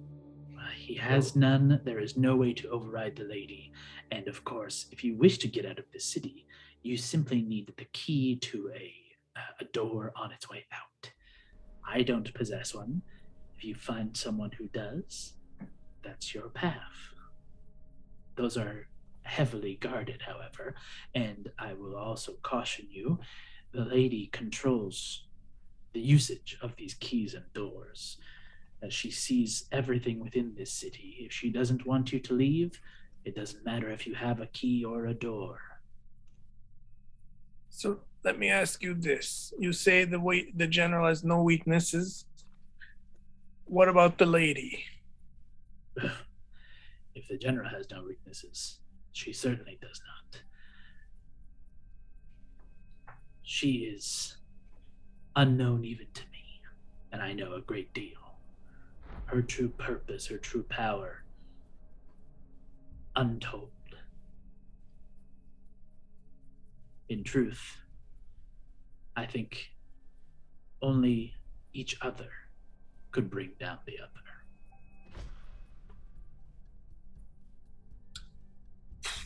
Okay. So that has not been helpful at all. But there is maybe one more thing. There's plenty more things we can talk about, but I'm glad to hear what your next idea is. You were telling us about Asmo's true name. Scott just didn't want to write the whole thing in the chat. Asmodeus. Asmodeus. Was it interrupted? Or was that the vision's ending? You were ending in witches, as I remember. I confess I obscured an element of the end of this vision. I confess, as you obviously come to find, I had alerted the general to your presence and simply needed to stall until he was prepared for his entry. But you did glimpse an element of this vision. That the entire vision was truthful. I am still of my word, and we did bargain for. I was truthful on my end. If perhaps my goals were slightly different than yours. But the vision I presented to you is a truthful one. There is, of course, a little more. Which you can tell us now. This is the crux upon which I will ask for my freedom. Of course, we can give you your freedom, but we need the info first. Of course. There's no negotiating that. I understand, and that is a fair statement. However, I wish to be unshackled before so. You have this room well guarded, plenty of muscle, even a little bit of magic. I think I would just like to be a little bit more comfortable and free. We can let your feet go, but your arms must remain. My feet are already free. I didn't know. Okay. Okay. We can undo them, but you're going to then be one arm tied to one of us. Make an intimidation check. This is the whole idea of this whole encounter is coming down to like, do this or otherwise we're gonna kick your ass. Not exactly like you're persuading him. Oh, you're proficient in intimidation, aren't you? +7, so 10. You're not proficient in you have to be. Apparently not. Oh He- God! Not even the 10. Not even the +10 bonus. If you have a it's the fucking bard shit again, isn't it? Yeah, it's the half proficiency of jack of all trades. He looks up at you and looks at the rest and says,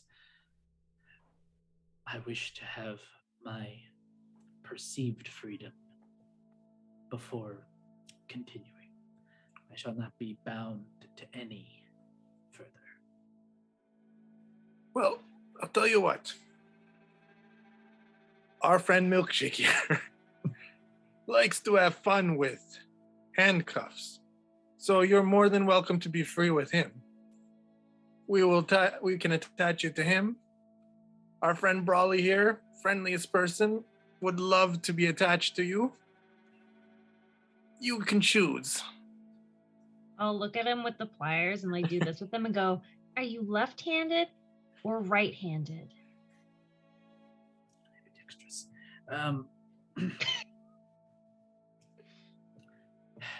Fine. I can see that I am out of my element. Chain me to the milkshake. Oh, you made a good choice there. As you take a few moments to transfer over the chains, you loosen all these chains. Mordenkainen is going to.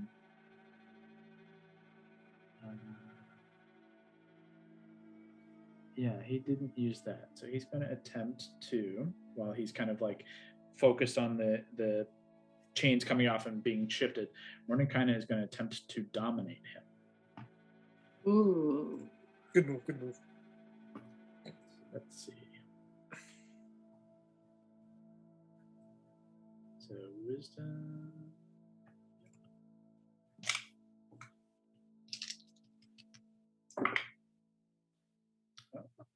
Wisdom save. He just beat it. Oh. It was close, but unfortunately. You watch as Mordenkainen kind of steps behind, and there's just a very faint, kind of subtle shift of his hand and a couple of words. But you watch, Mary, you catch the jackal's ears kind of both flick in the direction of the second Mordenkainen says like the first syllable. He catches it and is able to kind of protect himself and withstand the magical charm. To which the Archivist kind of turns on Mordenkainen with a snarl and kind of a tightening of his glance. And Mordenkainen just kind of gives a little shrug and makes his way over to the fire, and just kind of with a little bit of magic, like the fire kind of begins to rise and flare, fill the room with nice warm heat.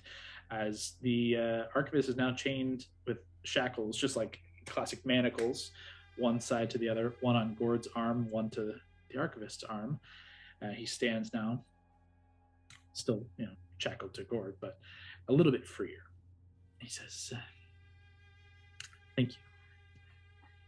Now, what is it you wish to me to divulge in exchange for this again?" The vision. Yes, Asmodeus' is true name. Of course. The vision, as you saw, began with the creation of the Nine Hells, the formation of Asmodeus' divinity and his presence within the Pantheon. Watch this, and you saw him signing the Pact Primeval, its 3 copies being held in the lawful planes. This did not seem to surprise any of you, which I found intriguing. And yet there was a final element. 3 books, 3 witches. Hags, to be specific. Night hags. This coven. They created these 3 tomes known as the Books of Keeping. These 3 books, in conjunction with Asmodeus, in fact, were the inception of my race, the Ugolots. Asmodeus had a grand vision for a merging of demon and devil kind for a new race, one free of law and free of chaos, neutral, one that could be bought and controlled via the powers of greed, lust. A force which he could control by, simply being rich and powerful, persuasive. In truth, this was our beginning collectively. These books of keeping held the names of every first Yugoloth that was created, pulled from the Styx, feasting on the bleak eternity of Gehenna.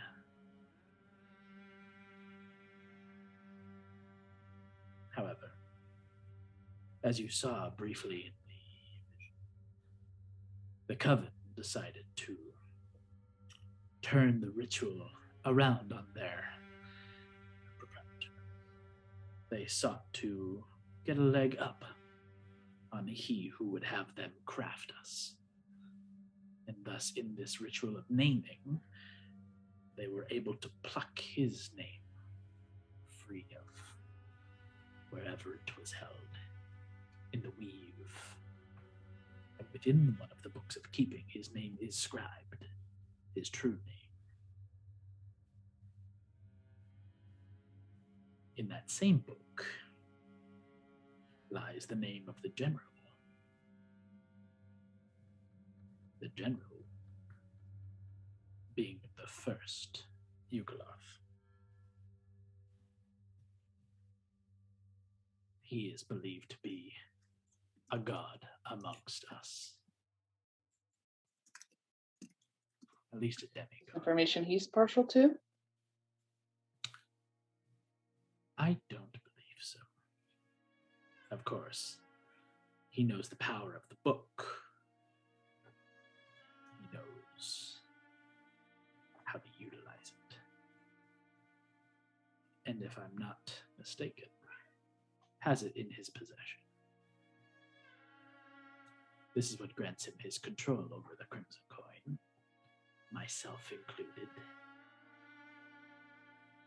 As with any of our names scribed, he may call upon us, and we must do his bidding. As with any with this book and these names. You see, as I divulge this information, why it may be in my best interest as well as in your purview to know.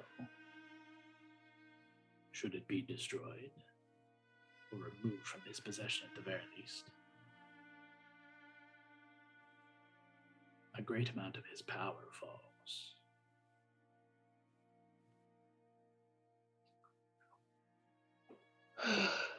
Do we know where the other 2 copies went? Lost to time. Surely Asmodeus has sought to claim them back and keep his secret kept secret. Just to be sure, through that whole last story and watching him like a fucking hawk, is it true? Make an insight check. Pretty good, but I haven't used luck yet today. So I'm going to do that just to see if it's even better. Okay. And that is a lot better. The first one was a 14 on the dice. The second one was a 19 on the dice. So Like that 30. is a 19 to 29, 32. Every bit he believes to be true. It's as best you can tell. That last part, of course, is the most true. There's an element of this figure, this creature, not liking being controlled and not necessarily not that he doesn't like the general, like per se, but just by anyone telling him and controlling him, forcing him to do something based purely on this element of, your true name. It does seem to all fit, and at least, as I say, he believes it to be true. It's absolutely interesting. I'm sure there's a couple ideas we could have swirling around that. Well, I imagine a great many. Now, if I would not be so bold to ask, I have given you a great trade, this information, for my salvation. It's very true. I'm going to. I didn't say this in game because I kind of forgot about it. Would it be fair for me, since Val was unconscious anyway? By the time I got up, I had scooped up his like crystal ball. Mhm. Could I have like put it in the bag of holding at some point? Yeah. It's big, but it would fit the bag of holding. Okay. I knew it was really large, so that was the one question, was I wasn't sure if the bag could open and get around it. But otherwise, I also wasn't like carrying anyone or anything. So I'll pull that shit out. And I'm just gonna gauge his reaction. I'm not sure if this is like something fancy or if it's just like a normal scrying tool, anything like that.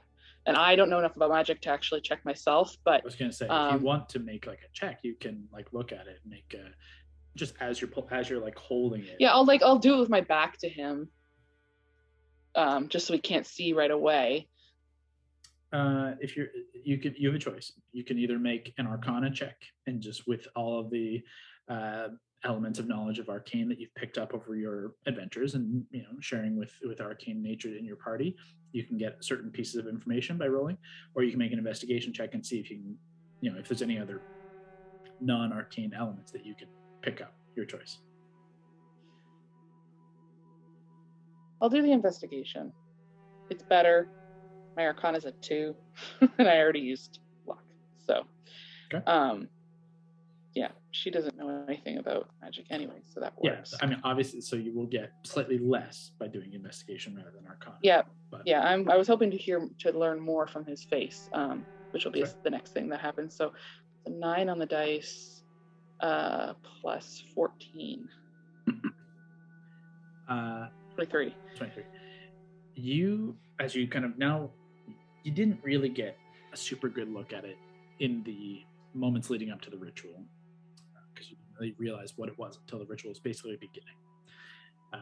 And then in the fight, it was just scoop and run.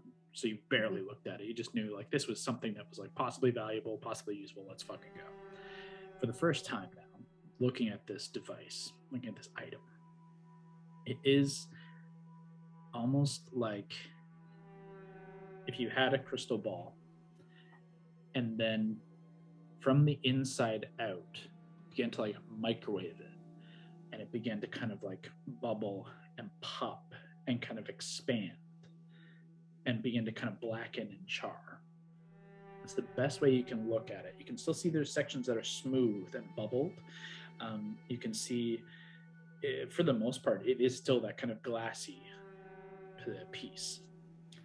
But with that, you can see that at its core, there is a different element, likely a different arcane element of some capacity that you're not entirely sure.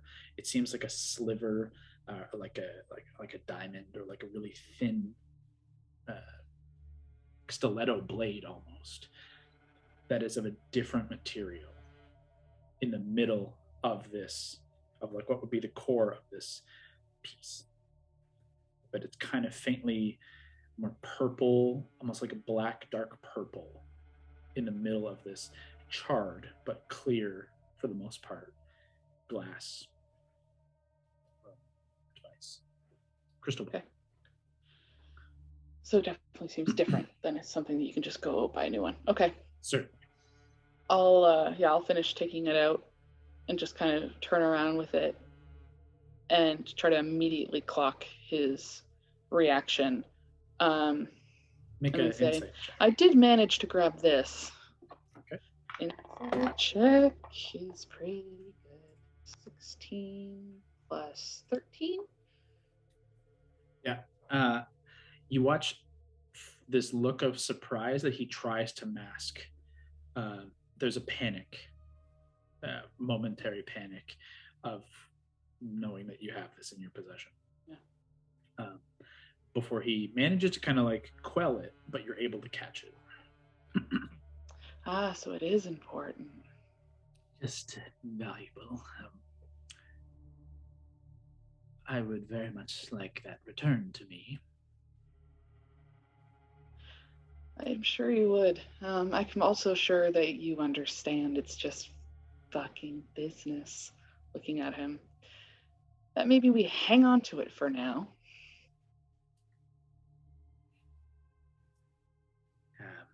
Is there any further information we may barter for that I may walk away with it? For now, let's just call it insurance. And maybe if we think of something, we'll let you know. Speaking of which, I'm sure going home for you is probably a terrible fucking idea right now. Where could we get in touch if we ever wanted to return it to you?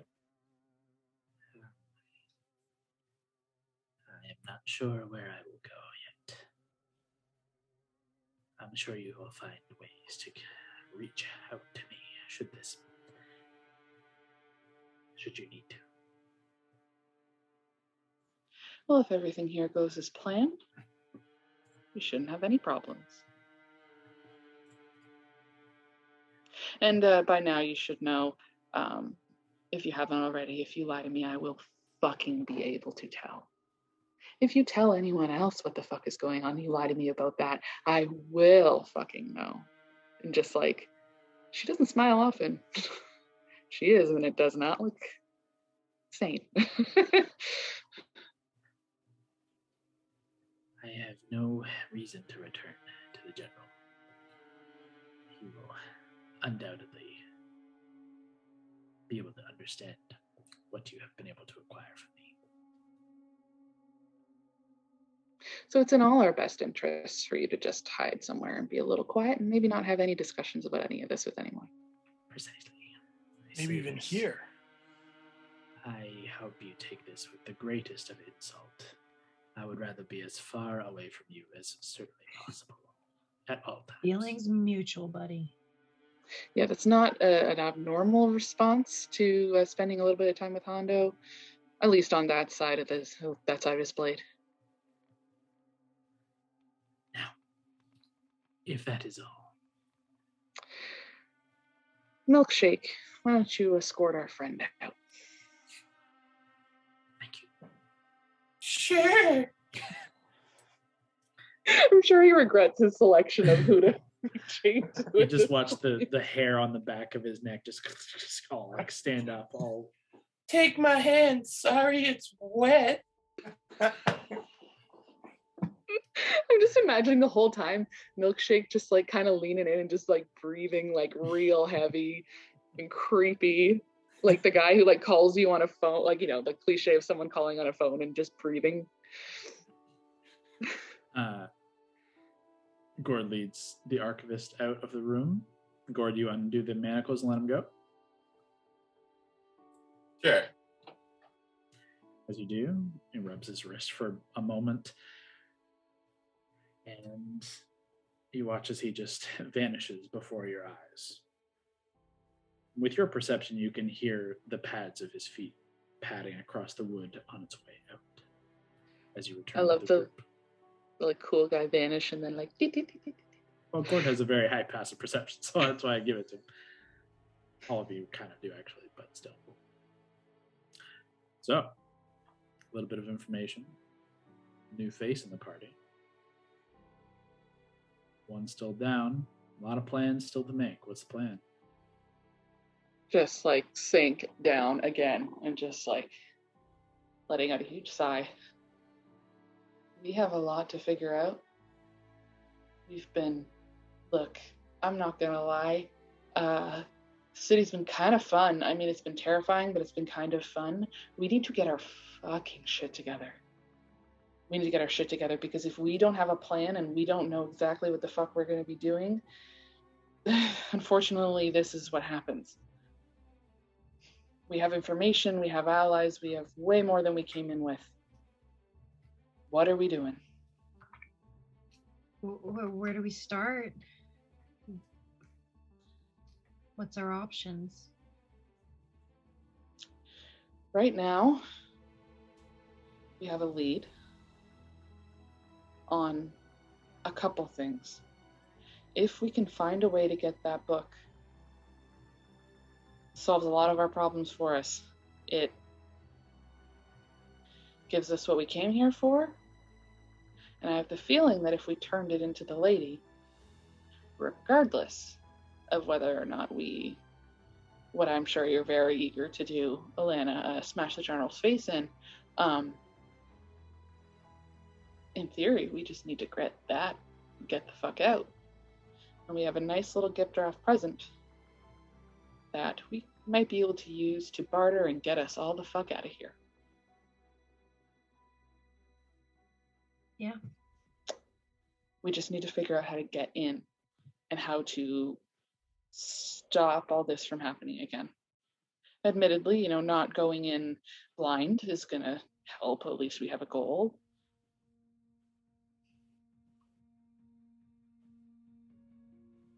Right now, we might need to fucking sleep on it. But having our first step for the morning might not hurt. We do have, in Valentine's things, we have our own crystal ball. I do not want to use that shit. Maybe if one of you magic-y people want to look at it, it super looks cursed.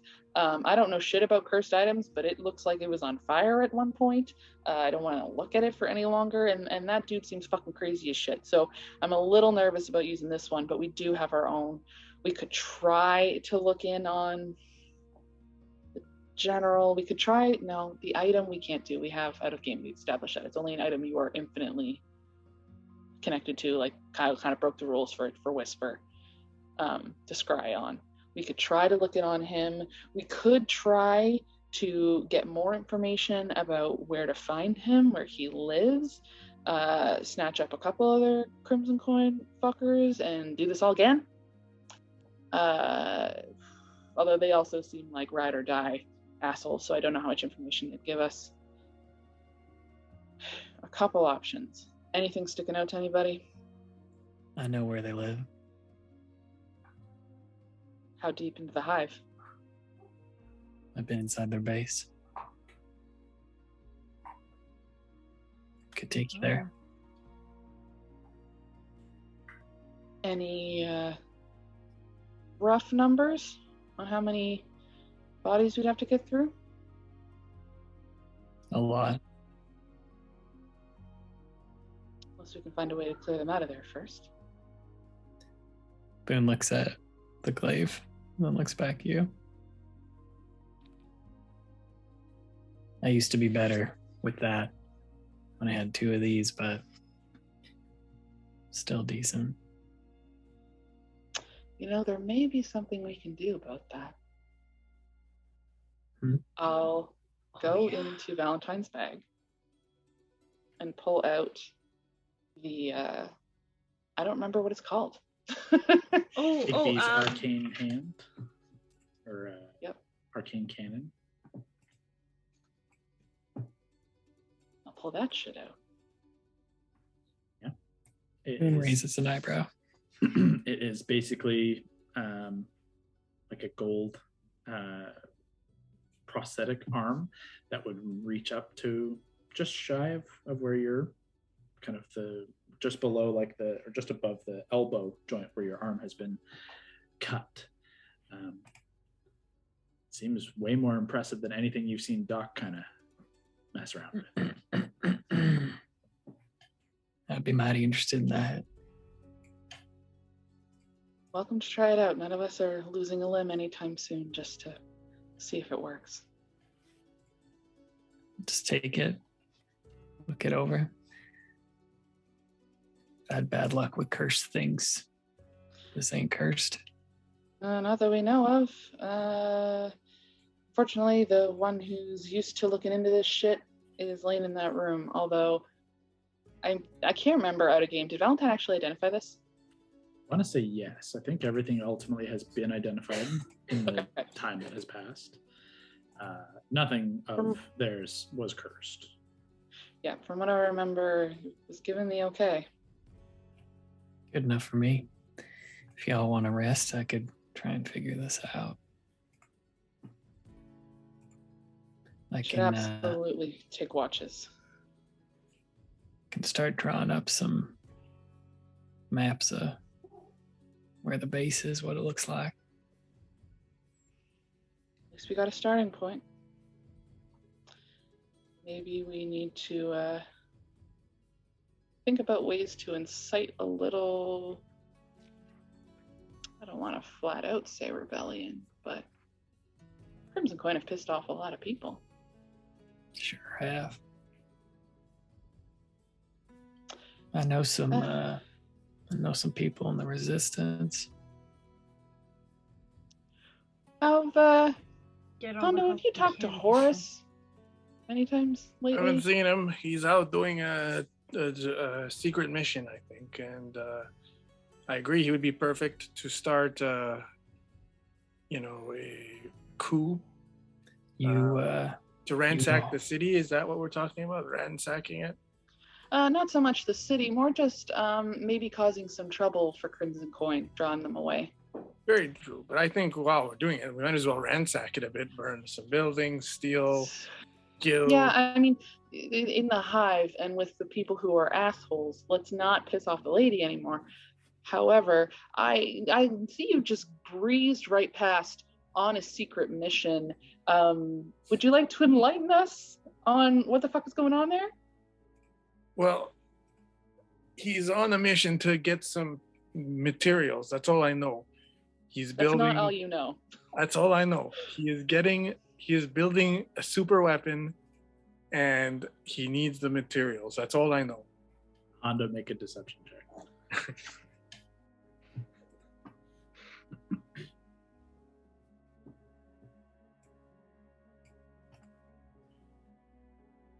$10.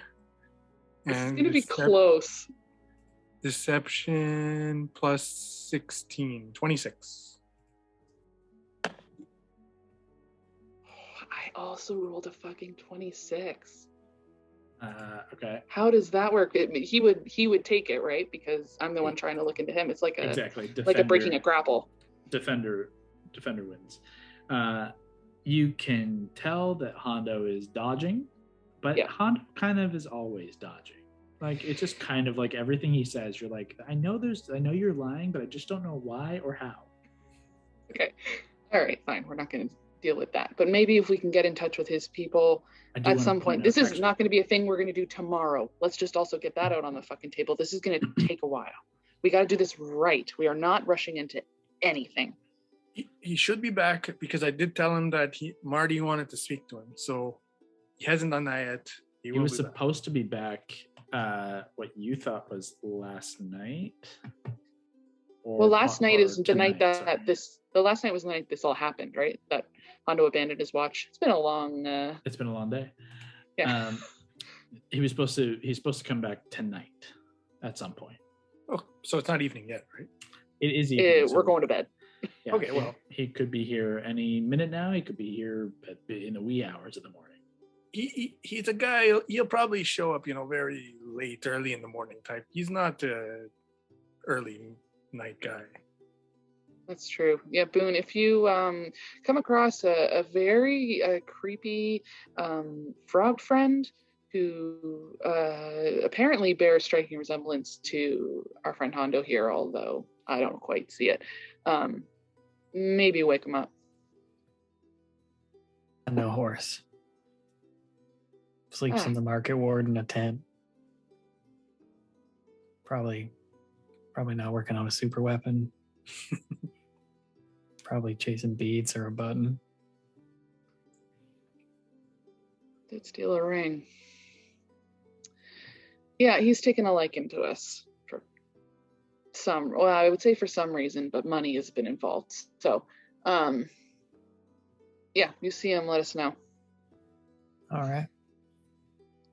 I think we could all use a solid night's sleep, although I doubt we're all going to get exactly what we're looking for here. But there is a pause after you say that, and Morden kind of clears his throat. I don't want to dampen the mood of an already challenging day. But if I recall correctly, by noon tomorrow, we've got a hunter squad coming. At least I have a hunter squad coming for me from the Hall of Concordance. I feel I could use your aid in dealing with that. However, I would not wish to see you caught up in this mix either any further, nor have any further of you fall, because I didn't pay my debts. Do you have somewhere to hide out? That big fancy building we found you in isn't going to do it. I have my ways to keep on the move, but it's going to have to be alone. We can help too. I think that's what Marty would have wanted. In truth, I think Marty's death has given me a sharp kind of kick in the ass that I can't let my selfishness bring any further pain to you.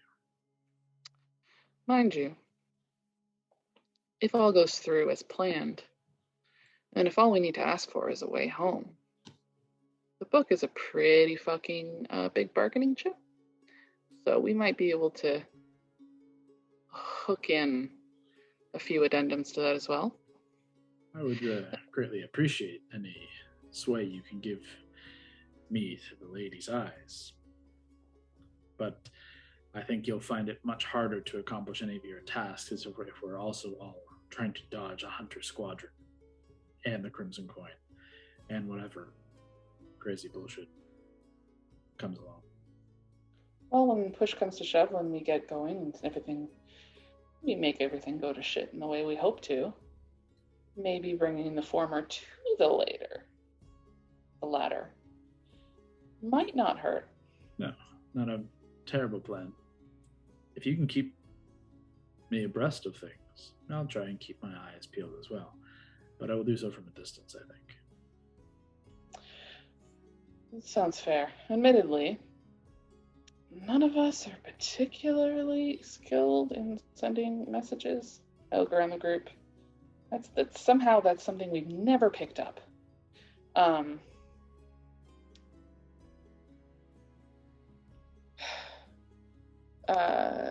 Scott, it's an interesting idea, but I don't know if distance is going to even make it worth it. Okay, if we got your blessing, I'll do it. I'll go into the room where Val is, and I'll pull out his earring. Okay. Had Scott's recommendation in the chat.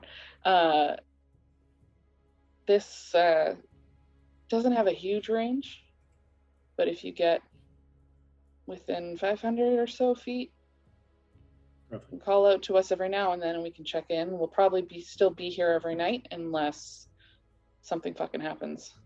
As much as the general kicked our asses, I'd like to think we put up enough of a fight that his lackeys understand coming after us is probably a really bad idea. And I doubt the general's going to be leaving the ward, his own ward, tomorrow to track us down. No, I think that is a fair assumption. He will stay and, well, he won't be licking his wounds, but he may be fortifying, knowing that the majority of you are still kicking and now thirst for vengeance. I'm sure you're in the right. He will not send someone to try and openly attack. That does not mean blades in the night. Other ways of persuasive magic to overcome you. All from the shadows. Now they know your faces. Now they know your intentions. This makes things difficult. One idea. Could we send a message to the general that we're not going away? And we do that by blowing up one of his buildings. That's an option. I think we don't want to piss him off too much before we have any ideas. However, that, I think, is an excellent option for an opportunity for a pre-sabotage, just before we're going to be doing what we're doing, a distraction, potentially, as well as a way, or or I should say not as well as, or a way to get information in terms of numbers, in terms of, how they react to situations like this, if there's anything we need to keep an eye out for, doing something like that and making it look like an accident, or doing like that to send a message that then looks kind of failed, like we fucked up. That could give us a lot more information about their, movings, guards, anything. I'm not against it. I just, let's not get too hasty on it, that's all. Also, how do you intend to blow up or set fire to a building?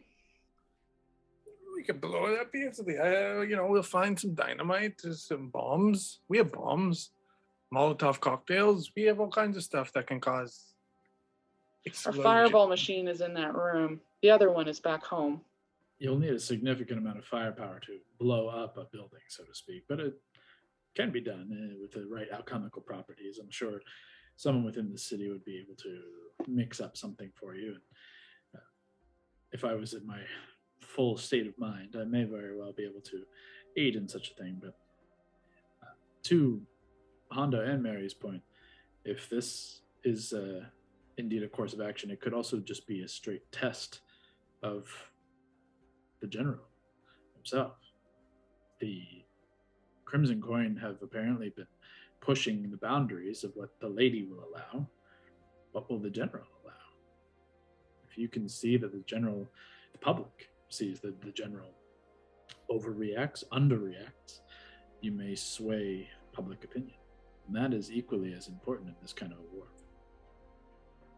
Morty, I understand you're not feeling fully there at the moment, I know I can take you to a place that can help you recover if you need it. Oh quite need no. recovery in that sense. It's not the kind of recovery I think we're looking for. Though I appreciate the offer. It could definitely juice you up. Let's not use words like juice. Yeah. Well, stay safe. I'm going to keep on in touch. I will keep in touch as best I can and try and keep an eye from the shadows myself. Hopefully, this hunter squad is not as skilled as some of the other inevitables. But time will tell. I mean, you've held out on this debt for 500 years. What's another couple days? Let's hope it's only that. All right. Let's go the fuck to sleep. Boone. Right, Boone. You're comfortable taking this watch alone, or do you want one of us up with you? I can take it. Speaking of which, we never quite got around to your skill set. Killing. Sounds familiar, actually. Anything outside of that? I'm not exactly a magical folk, but we have some capabilities here. Got divine gifts on account of my desire for vengeance. Divine's always welcome. All right, well, if anything shows up that shouldn't be here, just fucking take care of it, or yell really loud, and we'll help. Taps the glaive with his foot. I've got regrets. As you guys begin to settle in for the night, Mordenkainen bids his due.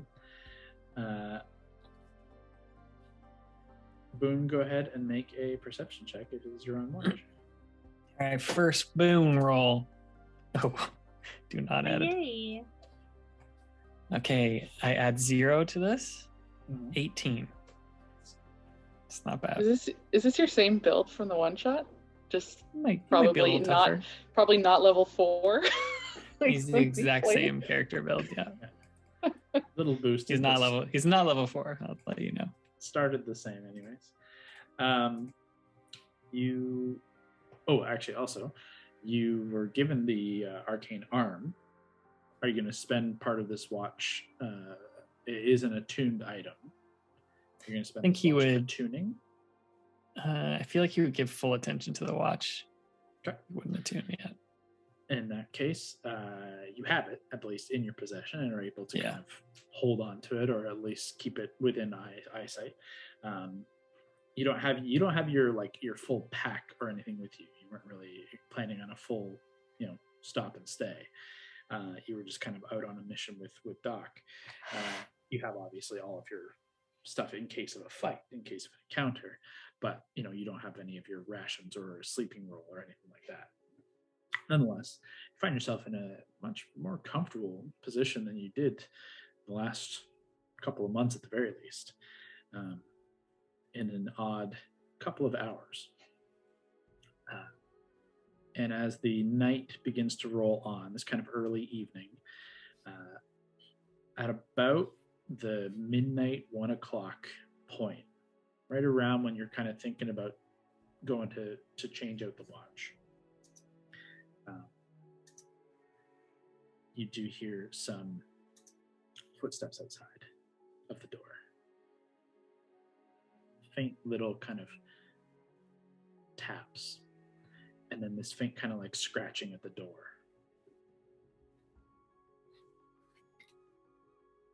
Just gonna like pick up the glaive with like one arm and just like slowly walk over to the door. The scratch. Well, I would say we would have given you the key before and explained how all that worked. Sure. Yeah. I'm gonna unlock the door, and then with thaumaturgy, just cause my like eyes to like glow golden with like little crackles off of it, and then just like slowly open the door. And you see, just kind of hunkered down, you can see holding this like really big burlap sack in one arm, and kind of like it's like kind of barely catching it with one foot up on the door, just trying to scratch at it with a foot. You see the bug-eyed, frog-faced Horus, who you've seen in passing. I wouldn't say you're particularly familiar, like friendly with, but you've definitely like encountered in passing. And he says, "Oh, sorry, I think I have the wrong room. Go back to sleep." This is the room. Yes, this is the room. Horus, Service? are you looking for the blue one? Yes. Come in. Thank Just you. slowly move. He slowly enters in, does a quick look around. I'll shut the door and lean the glaive against the door so it like shuts it too. That's ominous. I kind of dig that, actually. That's pretty cool. Where'd you get that? Off someone I killed. Cool. I got these shoes off someone I killed. I don't care. Huh. Well, any chance you can... What's in bring the it? bag? Oh, a bunch of shit, actually. All right. I mean, it's Something literal there. shit. He kind of reaches his hand in and pulls out just a pile of shit. It's kind of, yeah. I don't know. He kind of shoves it back in, wipes his hand on the wall. He's in that room. You can tell him he's on watch next. Oh, okay. Yeah, sure. I was, just walks out and goes into the room. Opens into the room that Hondo is sleeping in. Just like the door slams in. Hondo and there's two different rooms. I'd say Hondo and Gord would probably be in one room, and the other room being the girls and Valentine. Gord and Hondo, you're both awakened by the sound of the smacking door. In fairness, I think Mary would also awaken from the other room to the sound of a smacking door. He says, "Hey, you got your shit." This is good. This is very good. I wanna preface something. This was hard to come by, and I'll be honest, I got a little heat. So you're probably gonna have a little heat on you. It's actually it's probably a lot of heat on you. I don't think they followed me. I'm not confident, but I don't think they followed me. They definitely followed me at one point. I think I lost them like 5 minutes ago. Pretty sure. Can Boone hear this? Oh yeah, he's not like trying to be quiet. Boone will just like walk to the window and like move the blind and try and look outside, see if there's anyone following. Make a perception check. But he just begins kind of like. So 1? So 3. He just adds nothing to perception. It's just the worst guy on watch. You're just looking. You're still just kind of just not sure exactly who you're looking for yet, but you're just kind of keeping an eye out the window. I got a Pegasus on watch across the street still too. So that's true. Go ahead and make a perception check for Mira at this point. Ooh, that's not great, but I think her perception's actually pretty decent. It was okay. It's not great. It was a 10 on the dice plus 4, so 14. Not bad. We'll come back to that. Yeah. Horace continues, and he just begins kind of pulling sacks of stuff. And yeah, like there is just like a big pile of bat shit at like the top of the sack. He's like, I probably should have put this like on the bottom, but what are you gonna do? And he's like grabs like through it, grabs a big bag and lays out another bag of these like kind of like misshapen bags of like burlap sacks that are tied. And he says, so here's the thing. I got enough sulfur, saltpeter, and charcoal for 6 sticks. But the bat shit was kind of hard to come by, weirdly enough. You think that would be the easy part. I don't know. Maybe there's not a lot of bats here or something. But only got enough for like 2 sticks. So collectively, you could really only make 2 sticks with them. No, you paid for more than 2. I'll give you that. You did pay for more than 2. But I got some heat on me for this, So like I'm gonna take that as my kind of collateral, my payment there. I put my neck out.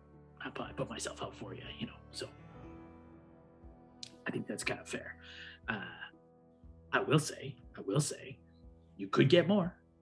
I can't get more. You could get more. I can't get more. So but that's on you. First of all, elaborate the bat shit. Why do we need it for the sticks? It's an explosive element. See, there's some component in bat guano that when connected with the sulfur, the saltpeter, and the charcoal, it ignites. Probably some kind of thing with the methane. It's an element there, but all 4 elements need to go into the stick to make a. That sounds amazing, actually, to be honest. Yeah. Okay, so I of course will take the 2, and I really appreciate your work here. Thank you. But what I would say I need you to do is I need you to teach me how to make them, so that I can of course make them myself. I don't know how to make it. If you recall, Chef is going to make it. You have to bring this stuff to Chef, and Chef will make it for you. Yeah, I'm just a delivery guy. I'm a seeker. I'm the hunter. I'm the provider. You got to do the actual legwork of like going to Chef, and because he'll find out. Do you think you could get the recipe from Chef? No, I don't. No, I mean, if you want to try and barter for the recipe, yeah, that's on you. I certainly am not going to fucking go for the recipe. The Chef will literally cut my hands off. I need these hands. Okay, and if I want to see the Chef, will you take me to him? How do I see him? Yeah, I can take it. I showed you how to get there. Like, you could go there if you wanted just yourself, or I could take it. I'm happy to go. I like going to the sewers. The sewers are nice. Okay, so I paid for 4? I'm actually not sure how many you paid for. Did I? There was like an agreement where like part of the deal, because you didn't have enough money, was you would pay for the extra materials that he could keep. So ultimately, you owe Horace still 350 gold now for delivery. You were supposed to get 5 pounds of explosive material, so 5 pounds collective. What you get is basically... Oh, shit. I need to look at my notes again. You finished enough for 5 minus the batch. Who? You have enough that, in theory, you have enough sulfur, saltpeter, and charcoal to make 6 sticks, so basically 6 pounds. However, you only have 2 pounds of back guano. So you could make 2 full dynamite sticks, and still have 4 pounds of other shit, but you still need 4 pounds of back guano to make a full 6. Okay.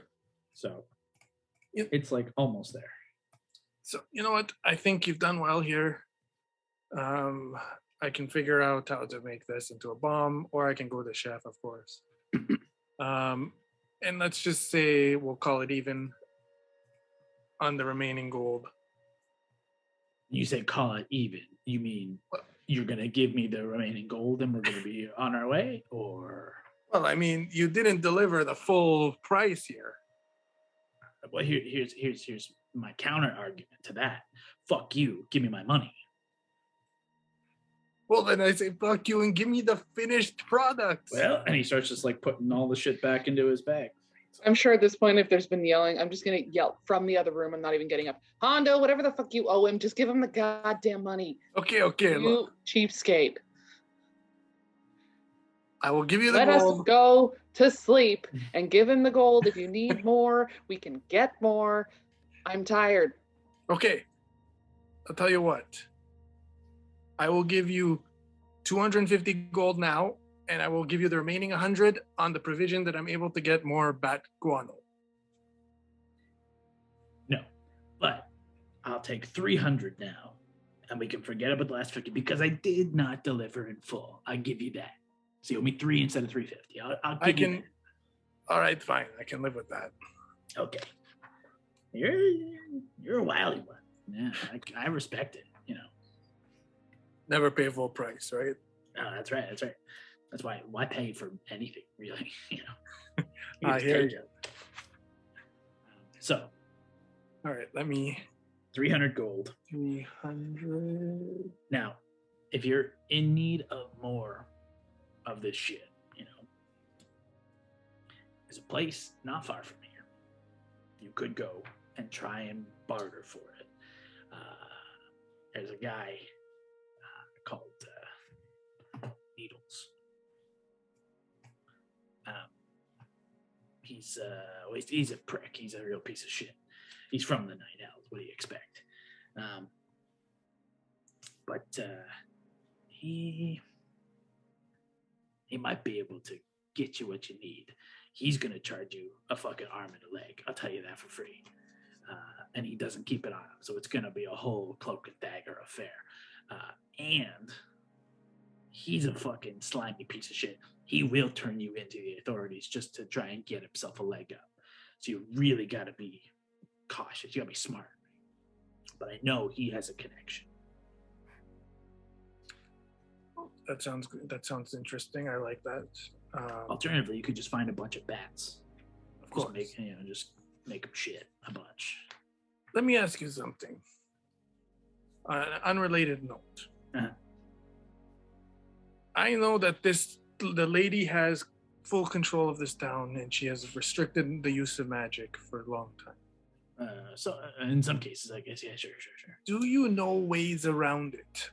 Are there places where the magic runs free? Are there ways to break the spell? Because we're in need of some serious help here, but we can't do anything, right? That's interesting. Yeah, that's an interesting query. You know, where breaks the laws? You know, where everything breaks the laws. We break the laws all the time, but what breaks the laws of magic? That's interesting. You know, I'm not really a magic guy. I got a couple of tricks up my sleeve, you know, but I'm not really a magic guy. I would say the signers, you know, the Hall of Speakers, those fucking guys, those guys, they fuck with magic. They fuck with hard, you know. They'll do lots of weird magic-y shit. Nobody seems to do anything about them. So maybe they could. I mean, I don't know what you're looking for. Well, no, but do you know how we could get in touch or where to find them? Could you put us in contact with them? We do not align well with them. They're very much like order, not anarchy. Not really your thing. Do you know where they are in the town? Of course, and then maybe we can. Yeah, at the Hall of Speakers. It's in the clerk's. Okay, it's a big old building. It's got a big spire and shit. That sounds. We will try there. Okay. Also, how would you feel about a rebellion? Oh, yeah. Now you're talking. Let's fucking do this, huh? Right now. We're talking. We want to ransack this place.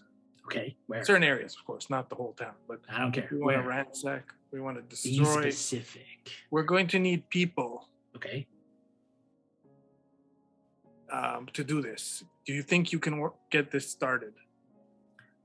I mean, you got a whole anarchist league here at the ready, baby. Where do you want to go? We need well to start. We could blow up the hive post. The hive guard post. The hive guard. Which one? There's like 17. Well, what's what? Well, I guess one that would send a message. We want to send a message here. Ooh, okay. What kind of message? That we're fucking shit up, or just like you literally want to like put a message out there? It's like, I don't know. What do you want to say? Well, we are fucking shit up. Yes. Yeah, of course. And we are serious about bringing change here. Okay. Whether it suits them or not. Ooh. Oh, okay. Forced change. Cool. That's okay. I can get some guys. I can get some guys together. We're gonna have to obviously have like a full, planning and session, and have to like talk this out a little bit. They have to like vet you. I met you. I think you're a cool guy. I think you're cool. I think I like where your head's at. But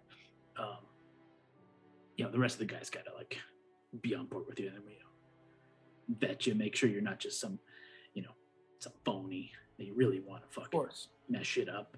You're not like some fucking narc, you're a narc. We'll have to fucking kill you. It's a whole thing. Never a narc. I can assure you that myself, everyone around here, we're all in this. Milkshake here, he wants to fuck shit up. Okay, well, a guy with a name like Milkshake, sure, he wants to fuck shit up. That's the thing. Like, here's the thing. I look at you, and I see a lot of myself. I look at you and I say, this guy, yeah.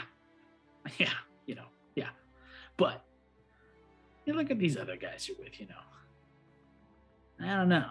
I don't know if they all got the anarchist vibe, Yeah, I agree.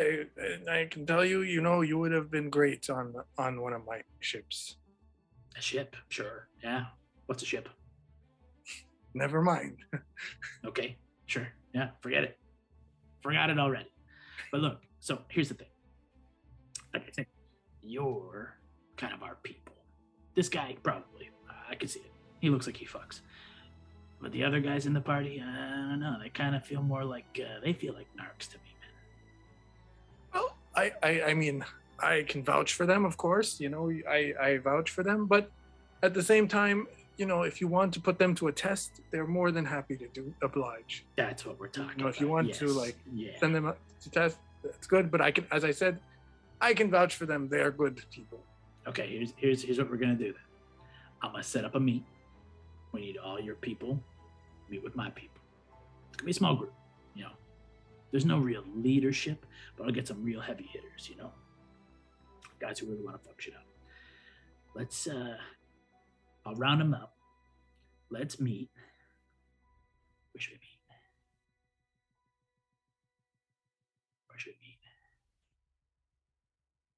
Well, you're gonna have to go to Chef, right? You're gonna have to go to Chef if you want these explosives made. So let's meet at the sewers at Chef's place. He's gonna be pissed. Let's meet like 10 feet away from Chef's place, so he can't really say we're in his place. Tomorrow at midnight. 24 hours. Let's do it. I agree. Okay, 24 hours from now, we will meet. We're gonna have to set you all a task. you know. And if you complete that task, well, now we got business, and we can really fuck shit up. And we will, you know what? We'll do some scouting. I'll do some scouting myself. I'll get some other guys out there.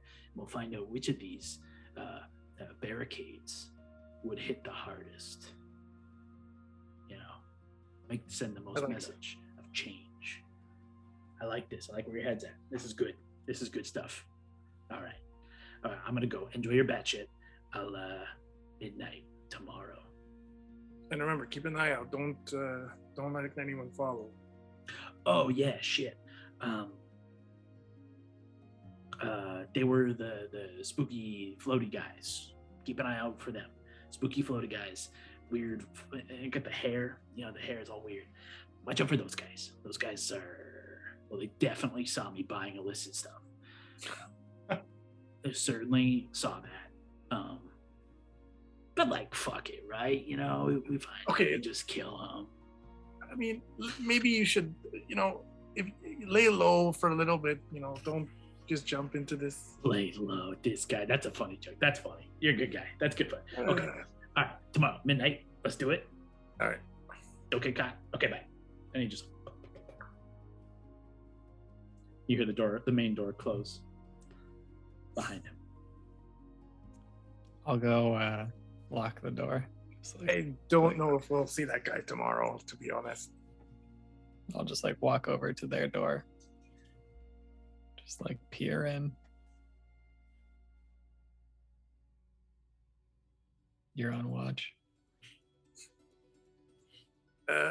Is Mordenkainen here, by the way? He left. He left. Oh, okay. He's left.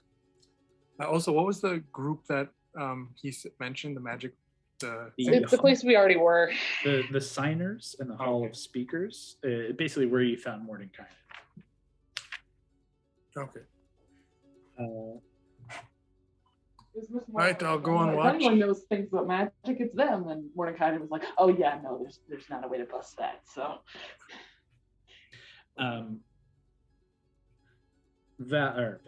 Scott, you had said you wanted to try and draw up some plans and some ideas of like where the general's base was. Did you want to do that on this watch, or you plan to do it like in the morning, or what do you want to do? I'll do it in the morning. Okay. You focused fully on the watch, saw Horace, switch watch over to Hondo now. Mary, you get no further telepathic connection from Mira of any interesting figures in the market through the remainder of the night. But Hondo, go ahead and make a perception check for watch number 2.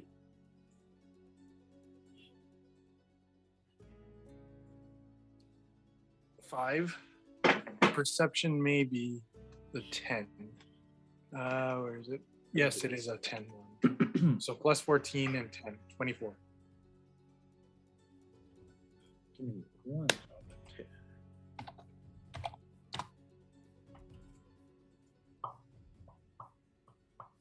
Okay. As the very recent thoughts of what Horace just explained to you run through your head as you begin your watch, you check the door is locked, you check the rooms, you see Doc is still conscious, actually, kind of sitting over by Valentine's body in the other room where Mary and Alana are sleeping. As Boone goes to settle himself down and Gord is returned to sleep, or at least laying in his bed. You do, perimeter around the room, and then you begin kind of just looking out into the market beyond the room. The main room's window can kind of peer out there, and you spend kind of the first hour just kind of set up beside the window and just kind of watching the main market.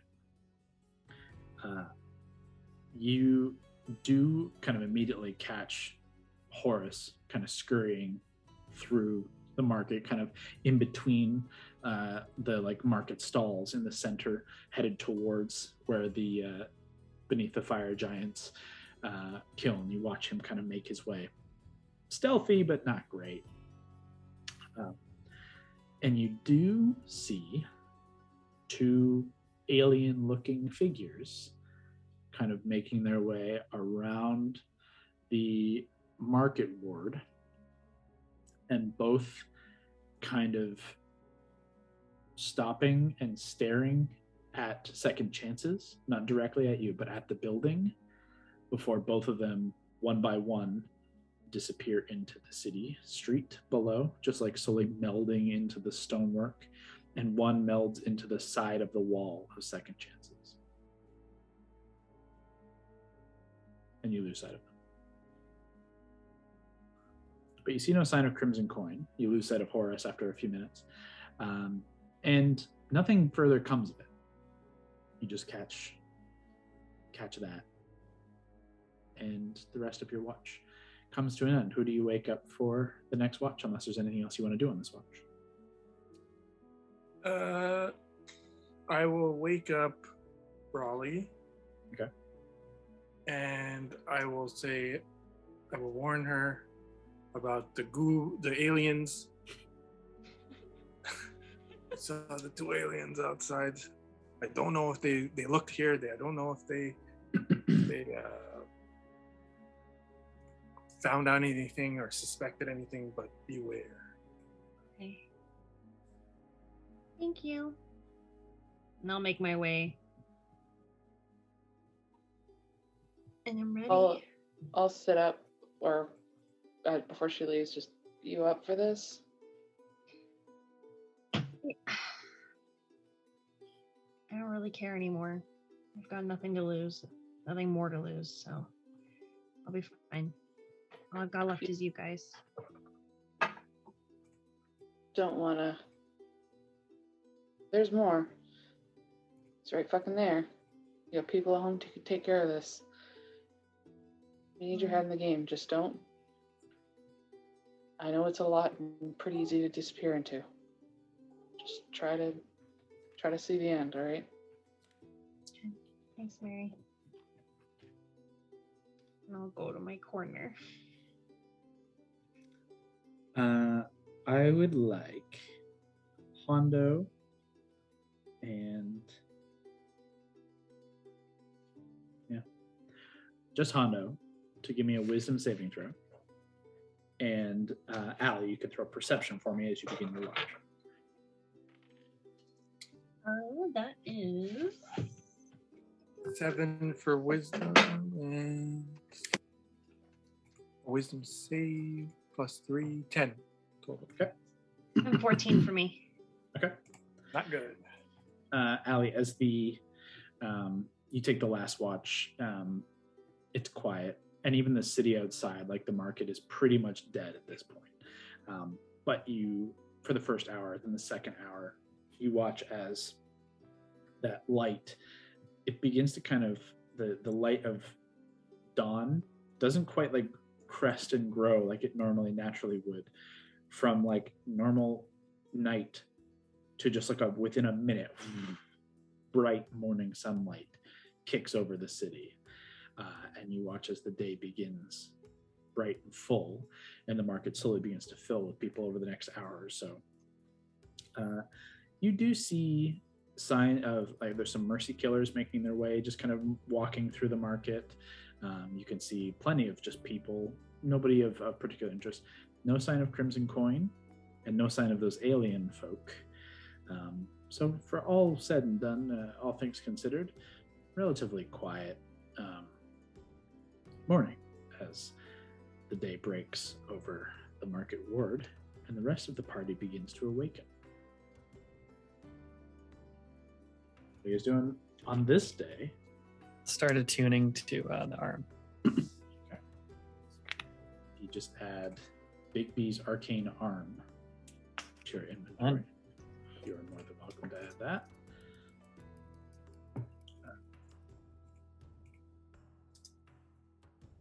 Let's see here.